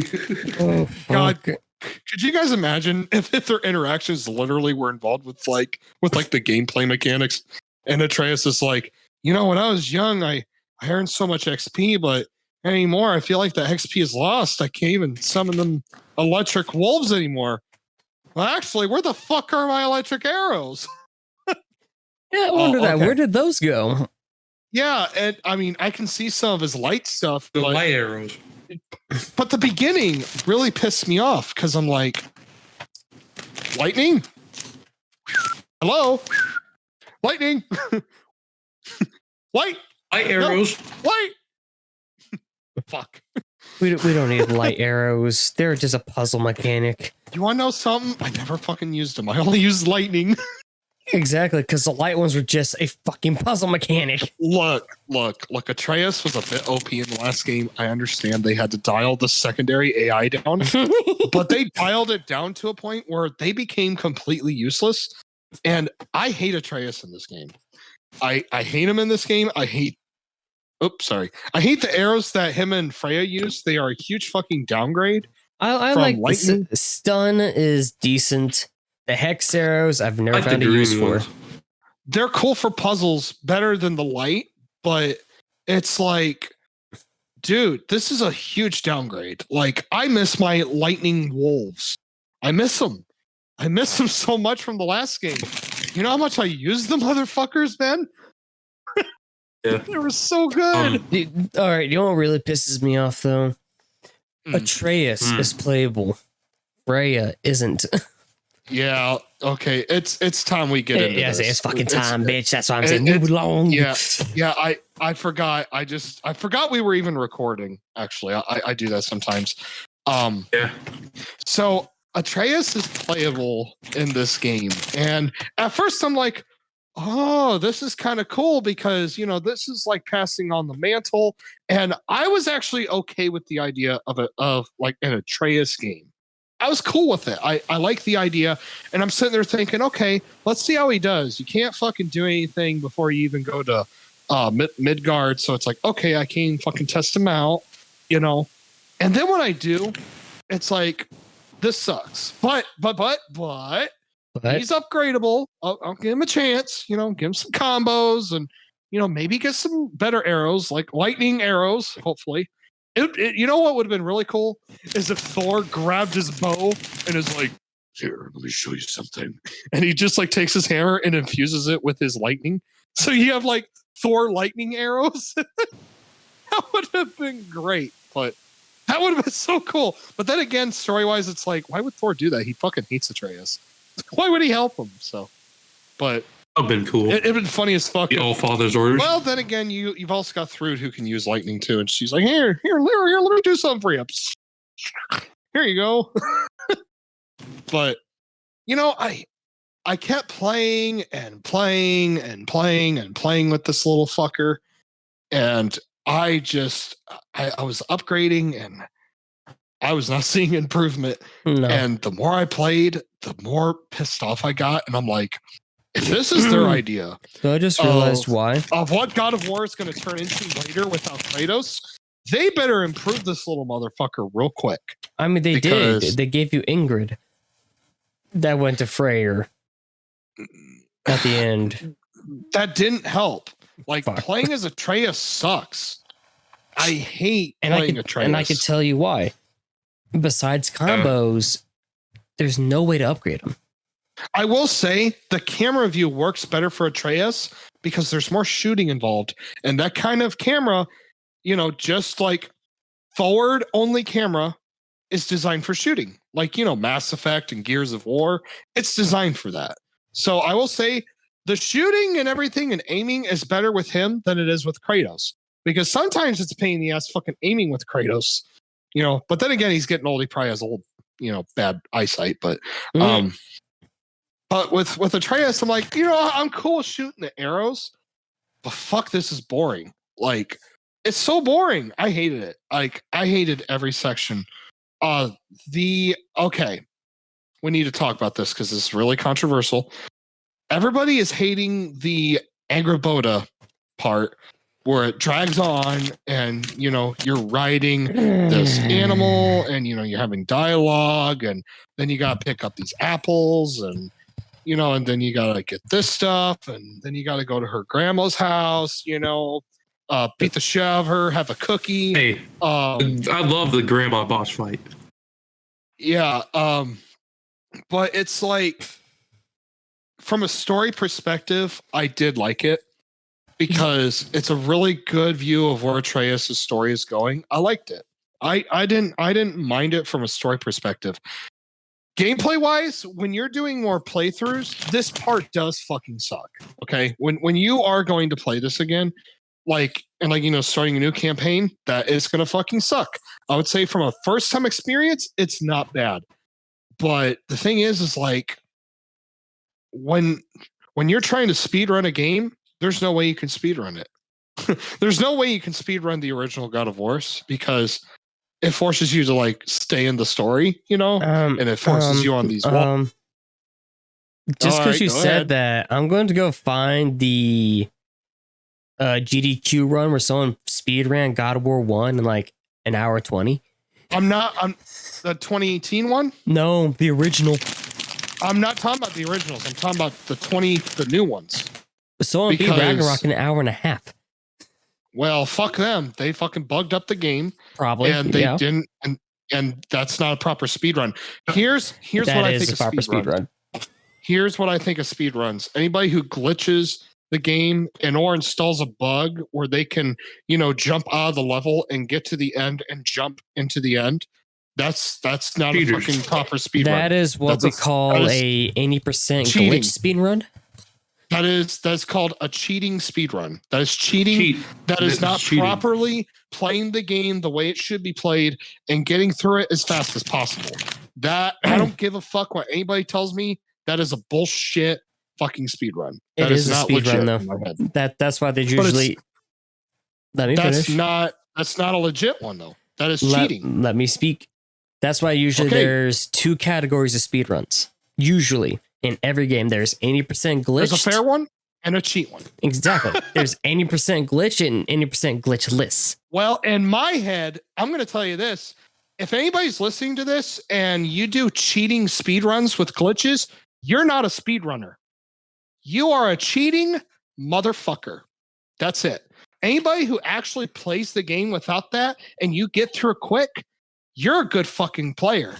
But if you don't do that, that means you really suck at the game. And that's all I'm going to tell anybody who's listening to that, who actually does speedrunning that way. And I don't give a fuck if they hate me, because that is not playing the game. That is just like, I'm going to bug out of this level and I'm going to float over and jump right into the end of the level. I've seen that shit and it's bullshit.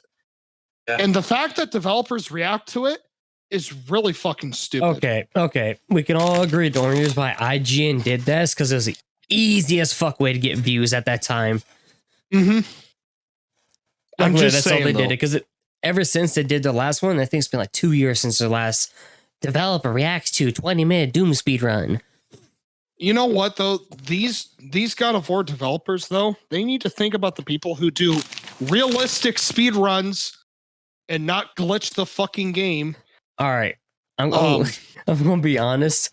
A speed run of fucking God of War Ragnarok would still be like 10 fucking hours. I know, but I'm just saying that, and that. Now let me finish. What I'm saying is that these developers need to think about people who want to attempt these kinds of things. You know what I'm saying? And so what they need to do is they need to add an option into a game that's called speedrun. And it's literally where you get some of the story, but you don't have a whole bunch of the walking. It is the same levels. but it is all about the game, and it's being played just as properly. But it's not really about the story. It is about getting through the game from a level design standpoint. It's not about like, I don't want to be in for this scene for the game. I want to get through the game, right? Because that's what a proper speed run is. It's about playing through the game as fast as possible. And there's people who want to do that with the new God of Wars, but they can't because they're not designed to do that. They are designed to give people a story experience. You see what I'm saying? So, yeah. But then again, here's the thing though. And we talked about this a little while ago on Messenger. We talked about how a lot of games are being influenced by YouTube to some degree because gaming is so strong with YouTube. There's so many people who game on YouTube, and it's one of the best ways to get the attention of a game out there. All right. It really is. All right. Someone has speedrun Ragnarok. It took them 13 and a half hours. There you go. Wow. Yeah, but they probably had to walk through a lot of walking scenes. I mean, the lots Angry of dialogue. scene is let alone fucking. And there's no way to speedrun that because you can't go through that fast. No, you can't. You're stuck at what's her nuts movement speed. Those games are not designed for it. You just can't do it. But anyway, so a lot of games, like I'm starting to realize that these developers are thinking about YouTubers and they're thinking about YouTube communities when it comes to games. That's how I feel. I want to know what you guys think of this. All right, as we've discussed earlier, that is most prominent in the horror series, not horror genre, because I've cracked it down with Mike. After FNAF 1, it's a YouTuber series. Oh yeah, Poppy's Playtime, YouTuber series. Bandy and the Ink Machine, YouTuber series. I mean, Hello Neighbor. Hello Neighbor, definitely. That was a shitstorm, and so is the second one. Thing. I noticed there are shit games like Fortnite that are pretty much just designed for stupid YouTube. But then you have well-made games that just happen to, delve into that I'm YouTube going to world. defend Fortnite ever so slightly. The only reason why Fortnite is what it is because I saw that PUBG was doing fucking nuts. Originally, Fortnite was supposed to be a wave-based base building zombie survival. But it's not. Nope. Currently not. Nope, because they went battle royale with it. Yeah, because of PUBG. It sucks. It is a piece of shit game. I will admit, Fortnite. I only play it because my brother plays it, and I still regret every minute of playing it. I don't like it. I'll never play it. It's so overrated. I played it twice, and I still hate it. Yeah. Yeah, but the point I'm getting at is like, we have this modern world now. We have this social media and YouTube, and that really has a big impact on video games and movies and, just like everything entertainment related. Of course, politics are trying to, fucking ruin that most of the time, but, we don't let that stop us or anything. I'm going to be the one that actually says about that too. Is like, I think politics only affected one video game. One. Oh. And that's God of War not God of War.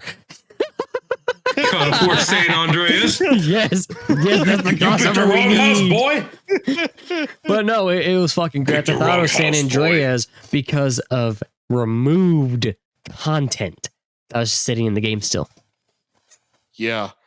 We'll talk about Grand Theft Auto one of these days, but I'm one of those people that I get annoyed when people are against video games, but Grand Theft Auto is the only game in the world that I'm against. But we'll get into that in the future. Okay. Only thing I like about Grand Theft Auto is car customization. That's about it. I like the characters. I like driving. That's it. So the reason I hate Grand Theft Auto is because I had a personal friend, and people can say like games influence people to do things and commit horrible acts and all this bullshit. Yeah. There's actually studies of people being really smart from video games. But Grand Theft Auto is the only one I found that is not the case. I had a friend whose dad passed away, and he got into some trouble. And one of the ways that he had planned out a lot of his thieving strategies, which he actually tried to thieve my own place for particular reasons I won't get into, but he used Grand Theft Auto as a way to learn how to drive and also to just figure out what he was going to do.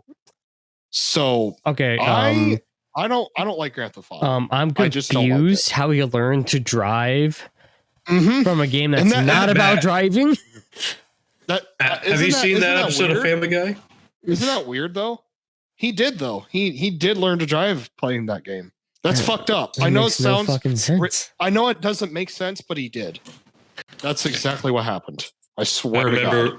I remember Peter Griffin did that when he had amnesia. Then Lois put him in front of a game console saying, "Here, play Grand Theft Auto for 10 hours and come back." Cuts to him beating up a hooker, taking her money, and carjacking someone and driving away. It's I know it doesn't make sense because usually I don't believe in that shit, but that's the only game that I'm against. Like every other game, I'm like, I don't believe that, but that's the only one. And it's the only game I would be okay with being completely banned. So, I would be totally okay so you're telling me I can't play Red Dead Redemption now because you're afraid I'm going to steal your horse and fuck your wife? No, I'm just saying that I'm talking about Grand Theft Auto. Just Grand Theft Auto. I fucking hate that game. And it's overrated and it ruined a really good friendship that I had. And yeah, that's how I feel about it. So, but anyway, what were we talking about with Ragnarok? I can't remember now. What do you guys think of Ratatoskr? I fucking love my squirrel brother. He is fun. He's great. Fuck off, I'm busy. I really hope this doesn't offend anybody, but he reminds me of my friends from Europe. He reminds me of Matt Daly. Like I love that accent, and I just love European people and like unique accents and stuff. And usually people with accents like that, they're so fucking polite and they capture that perfectly. So Mike, hot take. He's the best character in the entirety of God of War. About the bitter squirrel. Fuck off, I'm busy. Yeah, I love that. And I love the one that's all like, he's real sensitive and he's trying to please people, but Kratos doesn't even say anything mean. And he's like, oh, I made you angry. I'm sorry. I'll go now. I'm worthless. He's also a perfectionist. And all of a sudden, Mimir's like, I think you hurt his feelings, brother. I don't care. So Kratos likes the perfectionist. Oh, yeah? Well, it's because Kratos is one himself. Yeah. I'm a perfectionist, so I might even end up liking him. All right, Mike. You have to 100% Ragnarok if you're a perfectionist. I'm not that kind of perfectionist. I'm a perfectionist with projects that I do, usually. But with video games, not so much. Video games. I've only 100% 2 games. You know what? I've only got a few stones and a few relics left in Darksiders 2. I might as well just say that I fucking did everything because I've pretty much done everything whole Mike, game. You have to break out Google and get looking. I don't want to cheat. I've done everything else on my own. I collected all the maze locations and the Book of the Dead pages on my own, Like, okay. I was about to say I only 100% of one game, but I actually 100% of 2 games. Oh, fuck. One was Maneater, but that's also because that game takes 3 hours to beat anyways. The second one was Darksiders 1. You know what? I actually did the first one as well. And I'm trying to 100% Genesis, but I'm stuck on one fucking part of the game. Here's the thing. I did it first playthrough on Apocalyptic. Whoa! I didn't do that. No, I did Apocalyptic later, and I did beat those Special K Wicked boss and all that. Apparently, I was a masochist as a child. I'm going to say this. Darksiders 1 is harder combat-wise than Darksiders 2. Well, it's also because you have limited weaponry. And this gets me into the RPG stuff, which we've talked about RPGs before. And look, I don't have a big problem with the RPG system in Ragnarok. It is better than in 2018. But I've realized something, and we did a whole bonus episode on RPGs before, but I'm really starting to realize how big of an issue RPGs are and how RPGs don't enforce skill, they enforce stats. See, this is where I actually jump in because I went to Muspelheim, did the first set of challenges, got the armor from that, wrote it out for the rest of the game. Yeah, but here's the problem. I did the challenges too. Here's the problem. Yep, I did. In Ragnarok, after you beat the game, enemies don't scale to you anymore that well. Every enemy I've come across is 7 or above. I'm sitting about just like the normal average enemies? Yeah. Okay. Every enemy. Every fucking enemy. But this is the point I'm getting at. Is the problem with RPGs is it's all about levels and it's all about stats. Whereas the original God of War, yes, you have to upgrade. But the thing is, you don't have to. Because if you're skilled enough, you can do it. You can do it. And it's about skill, right? It's about your ability, not like the armors you collect. Here's what I don't get, and I've told you guys this before. I don't know how a guy wearing a torn red tutu can fucking take out and destroy an entire Greek pantheon, but then he goes into a Norse realm and is like, I need some armor. Is it too cold? I mean, I've seen this guy bare nipples out with fucking. I was about to say he's getting running through the cold. Mike, and it goes to Sparta. Mike, here's the thing. What you're not realizing is he's getting older. Usually, when you get older, blood flows slower. Yeah, so in actuality, he is getting colder. That's why he needs all the fur and the armor and shit. Because one of what's weird is you know me really well, and I used to just wear t-shirts in the cold. I mean, the first few years that I was talking to Jakob and Trevor, I would just go outside with my t-shirt on in the cold while it was snowing out. But anymore, yeah. And you want to know what's weird is these last few years, I can't do it anymore. Like I get cold really easily now. I don't overheat like I used to. It's really weird. And maybe Kratos is going through the same thing, Maybe, Kratos' testosterone and hormones were out of balance and he overheated all the time, and that's probably why he was having sex with all them girls in the games all the time. Because it's like, I got this hard on. I want to go kill Zeus, but that is one very depressing change from the new God of Wars. There's no one to fuck. Well, there is Freya. Freya, but I'll take a while. But I don't know, Mama Freya. You know what? I'm thinking there's 3 secret endings to God of War. You have the quote unquote ending where he looks at his mural. Then you have Brock's funeral, and then the third is when you do everything in the game, and then you get topless Freya. Then you go to your place, right? And you light some candles, and you leave him a mirror outside, and then Kratos and Freya get kinky, and then the it's still heal you, brother. No, they get kinky, and then it cuts to 7 years later. Jesus Christ! Just like in the last game, where it's like someone has a vision, and it's like you see a new kid, and it's a girl, and Kratos goes, "Girl." Oh, Jesus Christ! And she's like, "What?" And he's like, "I'm hungry." And now Freya's dead. And now they gotta take her ashes up to the highest peak. You gotta go take her back to Vanaheim. Yeah.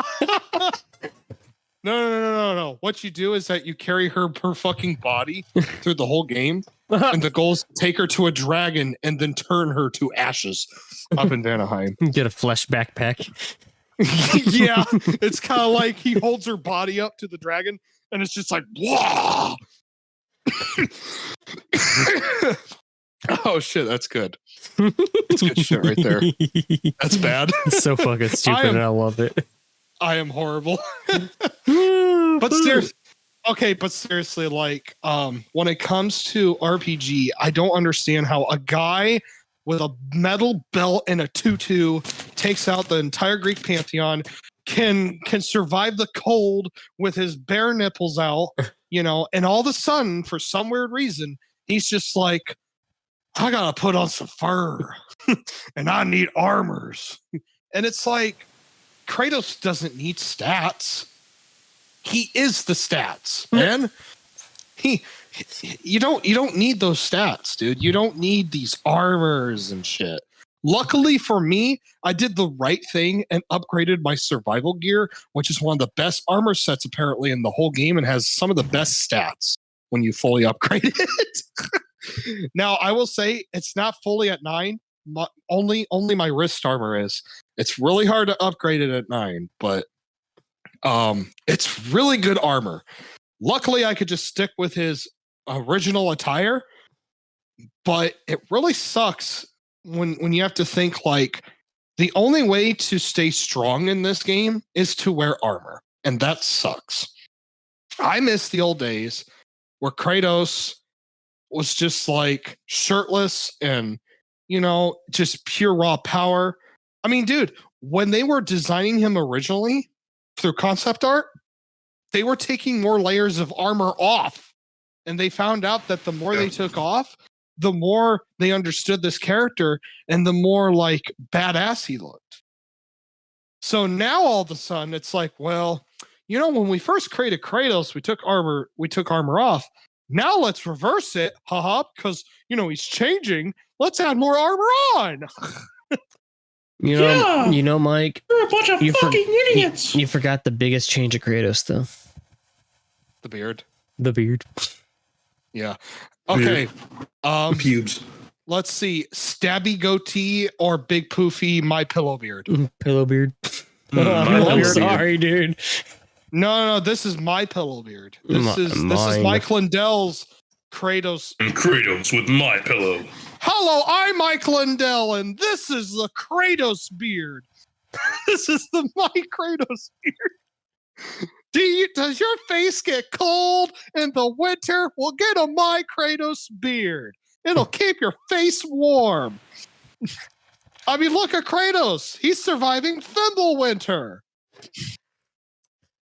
God. You remember that one scene where Atreus says, "My face feels itchy. I think my beard is growing in," and he's like, "Is it?" Look at my jawline. It's not just dirt. Oh, it's actually growing in. Is it? Yeah. I just had a really dumb realization because we've been to the Greek pantheon. We're now in the European pantheon. Can we go to the American pantheon? He fights Bigfoot. You know what? He fucking pulls out a Glock instead of a bow. Like I'm sitting there thinking, do we really have a pantheon? No, we just have a bunch of random shit. Does Russia have a pantheon? I don't know if they do. Possibly. Putin is like Odin. I think there's only like 2 other pantheons we can do. India would be a very touchy subject. Okay, so when it comes to pantheons, I think it's just like the oldest countries and races that have them, like Greece and China and Greece. I think the ones that are only available if they were to continue the trend would be Chinese, Japanese, and Indonesian. From what I heard, it's between 2 pantheons right now. They're debating between Egyptian because originally it was supposed to be Egyptian, and they actually tossed the coin on whether Kratos should go to Egypt or Midgard. And the other pantheon is probably going to be Celtic because of Mimir. What was the other one? There was another one. I can't remember what the fuck it is now, but there's like 2 or 3 pantheons that the developers have had in mind, mainly to continue off. But it's kind of like they can't continue with Kratos because where do you go after that, right? He's kind of making his own pantheon right now, is what's happening back in Norse. So the only way to continue, as annoying as this is to continue with Atreus going into different pantheons. And honestly, if I was using Atreus as like my new main protagonist for the series, I would start with Japan. Right, because it makes sense. Yep, I would go Japan. I wouldn't go stealth mode or anything. I do not want I do not want God of Assassin's Creed. I don't fucking want that. See, but it makes most logical sense because have you seen They an can Oni? still they can still make it a hack and slash with Atreus. I think. Oh, you go ahead. I think I know exactly what they should do. We're both thinking. I Both think. thinking. No, Hold on. The thing is, I'm getting some brainwaves off of you. Okay, that's what you're thinking. Are you? With towers. What am I thinking, Mike? My God, Matt, that's too dirty. Fuck. Oh wait. Okay, now I know what you're thinking. Yeah, what am I thinking? Uh-huh. Oh, I've been wanting to hear this for a long time. Oh, I'm a say so. Oh, Jesus Christ.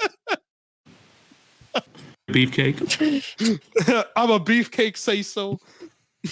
No, it makes logical sense since Atreus isn't a fucking beefcake to do stealth instead of head-on combat.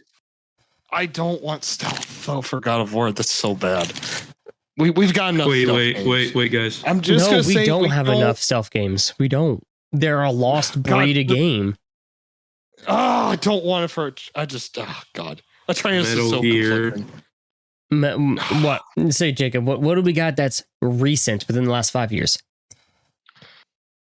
The Phantom thing. the Phantom thing.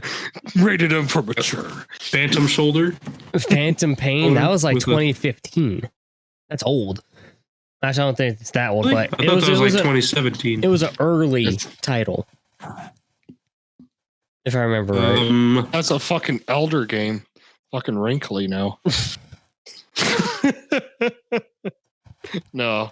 I mean, the thing is, I don't play stealth games anyway, really.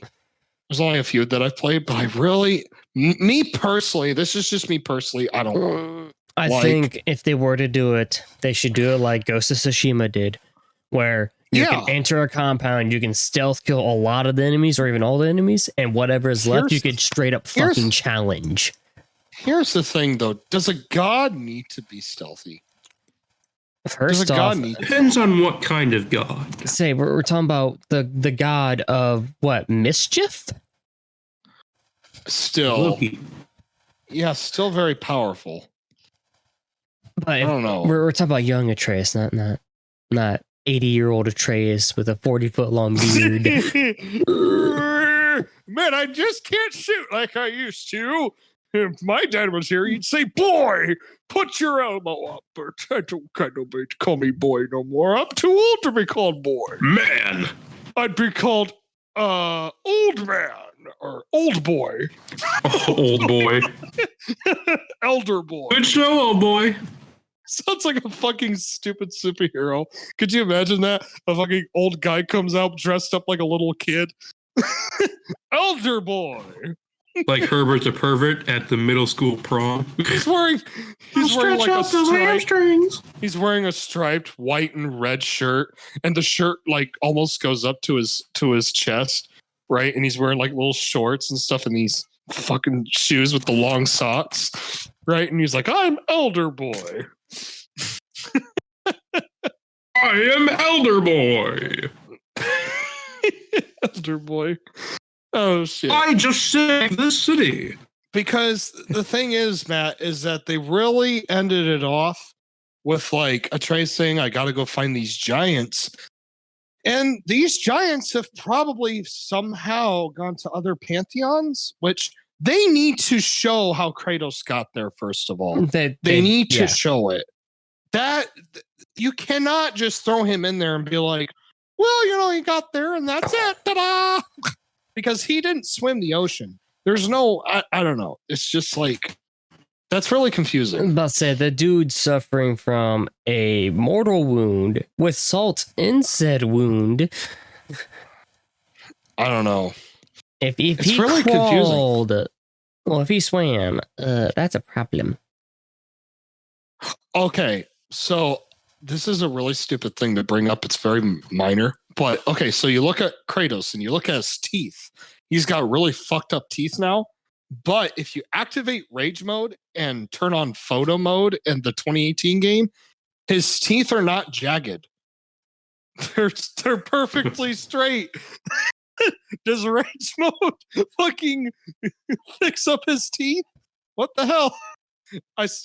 The thing they need to do with photo mode with Ragnarok when they update it is they need to fix that because it looks really off when you go from like jagged toothed Kratos, to like perfect teeth Kratos when he's all pissed off. It's really weird. I don't know. It's just something I wanted to bring up, but yeah. Broken my immersion. He broke my immersion. Very unrealistic. Oh God. Broke my immersion, man. So, Fucker. do you guys think it's possible to still play as Kratos in these future games, or do you think we're just going to stick with Atreus for a while? I think there is a possibility. Is it a big one? No. Yeah. Now, the thing is, if you do play as Kratos, what's the reason? Boy, in trouble. You know what? It actually, okay. So you have this thing that happens where it's like Atreus is in danger, right? And he's captured or something. And it's like now that they found the real tier, they can now find out how to get to these other pantheons, and it's all about them going to find Atreus. That's not a bad idea. Exactly. That's actually kind of cool. Yeah, I can get into that. I could totally get into that. The God of War. Now, finding boy. Hey, here's another thing. Okay, I actually do want to talk about this because when I was playing God of War Ragnarok, Jakob had brought up like old Kratos versus new Kratos, and we actually discovered the idea of possible time travel. And it's really interesting that he said that, because recently I forgot that when Kratos went to tackle Zeus before the last boss fight in God of War 2, the Kratos that he stabs still goes to the underworld. So that means that technically the same events take place for him in a weird way. So there's two Kratoses. Think about that. Okay. So you have two Kratoses. Wait, more important question. Is it Kratos is or Kratos I? Yeah. It's weird. Wow. No, I'm sorry. And now here's the other thing is, we know in God of War, including in Norse mythology, there is time travel. However, the question is, does the time travel only work with the Norse realm that it's present in, or does it affect all of time across all the pantheons as well? So is time the same in all these realms? Do they all function as one in time? It's interesting because now I'm wondering if there's a possibility of facing the original Greek Kratos as a villain, because there's time travel involved. I know that sounds really fucking weird, but really think about that. But here's the thing, that Kratos might not be the smartest man, but I'm pretty sure he'll stare at himself like, that's funny. But think about this, though. Kratos, the one who attacked Zeus, he got to kill Zeus. The one who is drugged into the underworld, we don't know what the fuck happened to him. And if he did come back and found out that he didn't get his revenge on Zeus, but the other Kratos did, what the fuck do you think he's going to do? Because this is still a pissed off Kratos tapping into his darker side, not thinking any logic or reason. And here's what happens is he goes after the Norse pantheon, and then it just all repeats. He goes after our Kratos. Do you know how? Okay, so man, that would be really fucky though. But here's the thing too: the Fates across all time had died because there's no more Fates now. So he killed the sisters of Fate. So the Kratos that died cannot get to the Fates. So what he has to do is he has to get to the Norse pantheon. And my idea is that time works different between each pantheon, and perhaps he's still in his young age, right? Could you imagine like having to face your actual past self? That would be really cool. If it was written right, it would be really hard, but it would be really cool. I would actually like to see that. I like to see it. Kind of like how Mortal Kombat 11 did. You know, I didn't get to see the story, but I do know time travel is involved, and there's like old Scorpion and current Scorpion and Johnny Cage and Sonya Blade. What do you guys think the story would be? Okay, so if you were in charge and your goal was to bring in Greek young Kratos to have his vengeance on current Norse old Kratos, how would you do it? I would say, like, in the beginning, you have like Kratos and Freya going hunting. And they open like a chamber or something. And Kratos like presses his hand on like this podium. And a huge like explosion happens. And you know, it's like some of those portals you can throw your hand into. Mm-hmm. Well, those open, and the young Kratos comes through. Whoa. Oh, dude, could you imagine what he would look like in this like current engine, right? Because yes, it's the same person as from the old Greek games, but the graphics are so different that it makes me wonder what the fuck would he look like? It would look really cool, I think. I would like to see that. Aren't their voices different too? Yes. Well, the voice actors are different. It's still the same exact person. They just changed voice actors for some weird ass reason. And it would be cool if they had the other voice actor come back. Well, if they did that. That's not going to happen because he has problems with PlayStation and Santa Monica, I think now because of that. Because they didn't even inform him. He wanted to be a part of it, but he didn't know that they were even doing it. They never said anything to him. He been voicing Kratos for years, and he never said he was done. So yeah, he was really upset. He was pretty mad. He was very disappointed. But I actually think what would be really smart is to get another voice actor. You know, something that sounds like the voice actor we got now, but younger and like can produce more vocal power. You know, in terms of like screaming and stuff, that would be really cool. Just like I would love to see that interaction too. I would love to see like young Kratos just like seeing his current self. You know, I wonder what his reaction would be because it's kind of like, what the fuck happened to me? You know, like that'd be so cool. Because Kratos probably never even imagined another pantheon.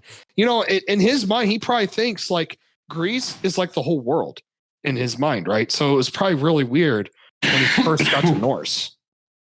So, sorry if I'm getting off topic. It's just that some of these questions are so like cool and interesting and fun to think about, and maybe we need to have an episode just like focused on that kind of stuff. That's really fun to talk about. But I think our overall thoughts are that Ragnarok is a good game. It's okay. It's got it's good. It's got a lot of problems that we have.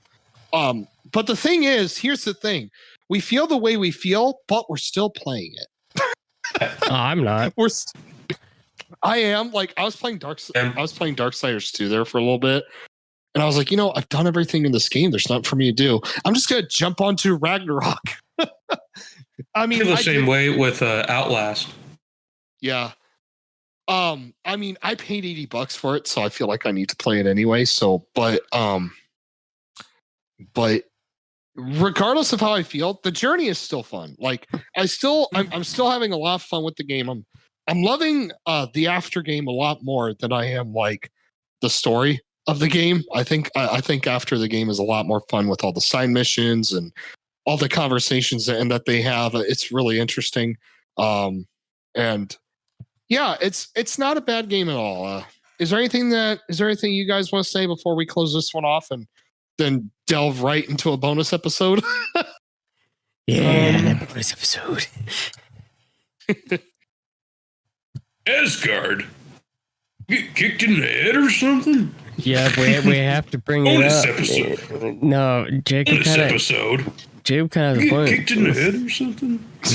We gotta talk about why did they kill off like one of the best characters? Why'd they evilize one of the good characters too? Well, that's because Sindri's a salty bitch. Okay. Okay. Oh, I'm gonna say it. If the next game is with Atreus, I'm gonna bet money that Sindri's the villain. I'm gonna bet it. I feel like it's gonna be another Freya situation. Yeah. Yeah. Yeah. Instead, he will have fucking Valkyrie wings. It'll be weird. It'll be really weird. Hello, Atreus. Do you like my new wings? he becomes the first. Nope. I said the thought. Sindri finds out how Tyr goes back in through the dimensions and he grabs the wings of Icarus and he's like, bitch, I got wings, I can fly. You know what would be really fucking funny is dude, if he became the first male Valkyrie along with the first dwarf Valkyrie. First male and dwarf Valkyrie. Malkyrie. Valkyrie. A dwarfery. No, it'd have to be a Dalkyrie, that's right. Delphi. Okay. Oh my god. Fucking stupid. You know what? Do you want to know what sucks? We've been talking Maserati. forever, and yet there's still so much to talk about with God of War Ragnarok. But Matt, is there anything you want to say to end this off? I know this has been going on for a while, so Just why the fuck did we need a dog sled? yeah, the dog sled sucks. It's weird because it's faster than the boat. I was gonna say it's better than the boat, But they still have the boat. you want to know what's weird is I like the boat. What about for the some yak? reason. Fuck the yak. We already discussed this. Too slow. That's a really bad cow. I don't like yaks anyway. I like the angry Boda. I like how she summons the thing, the little song like that. Or something like that. Some like her just like you voice when summon she does that. Jormungandr, just scream. I like her voice. Yeah. All right. This might have not been a perfect review, but I do think we got our thoughts across pretty well. This was a lot of fun. I'm Mike, and these are my buddies, Jacob and Matt, and we'll see you next time on We're About Everything. Go fuck Stay yourself. sexy. Bye.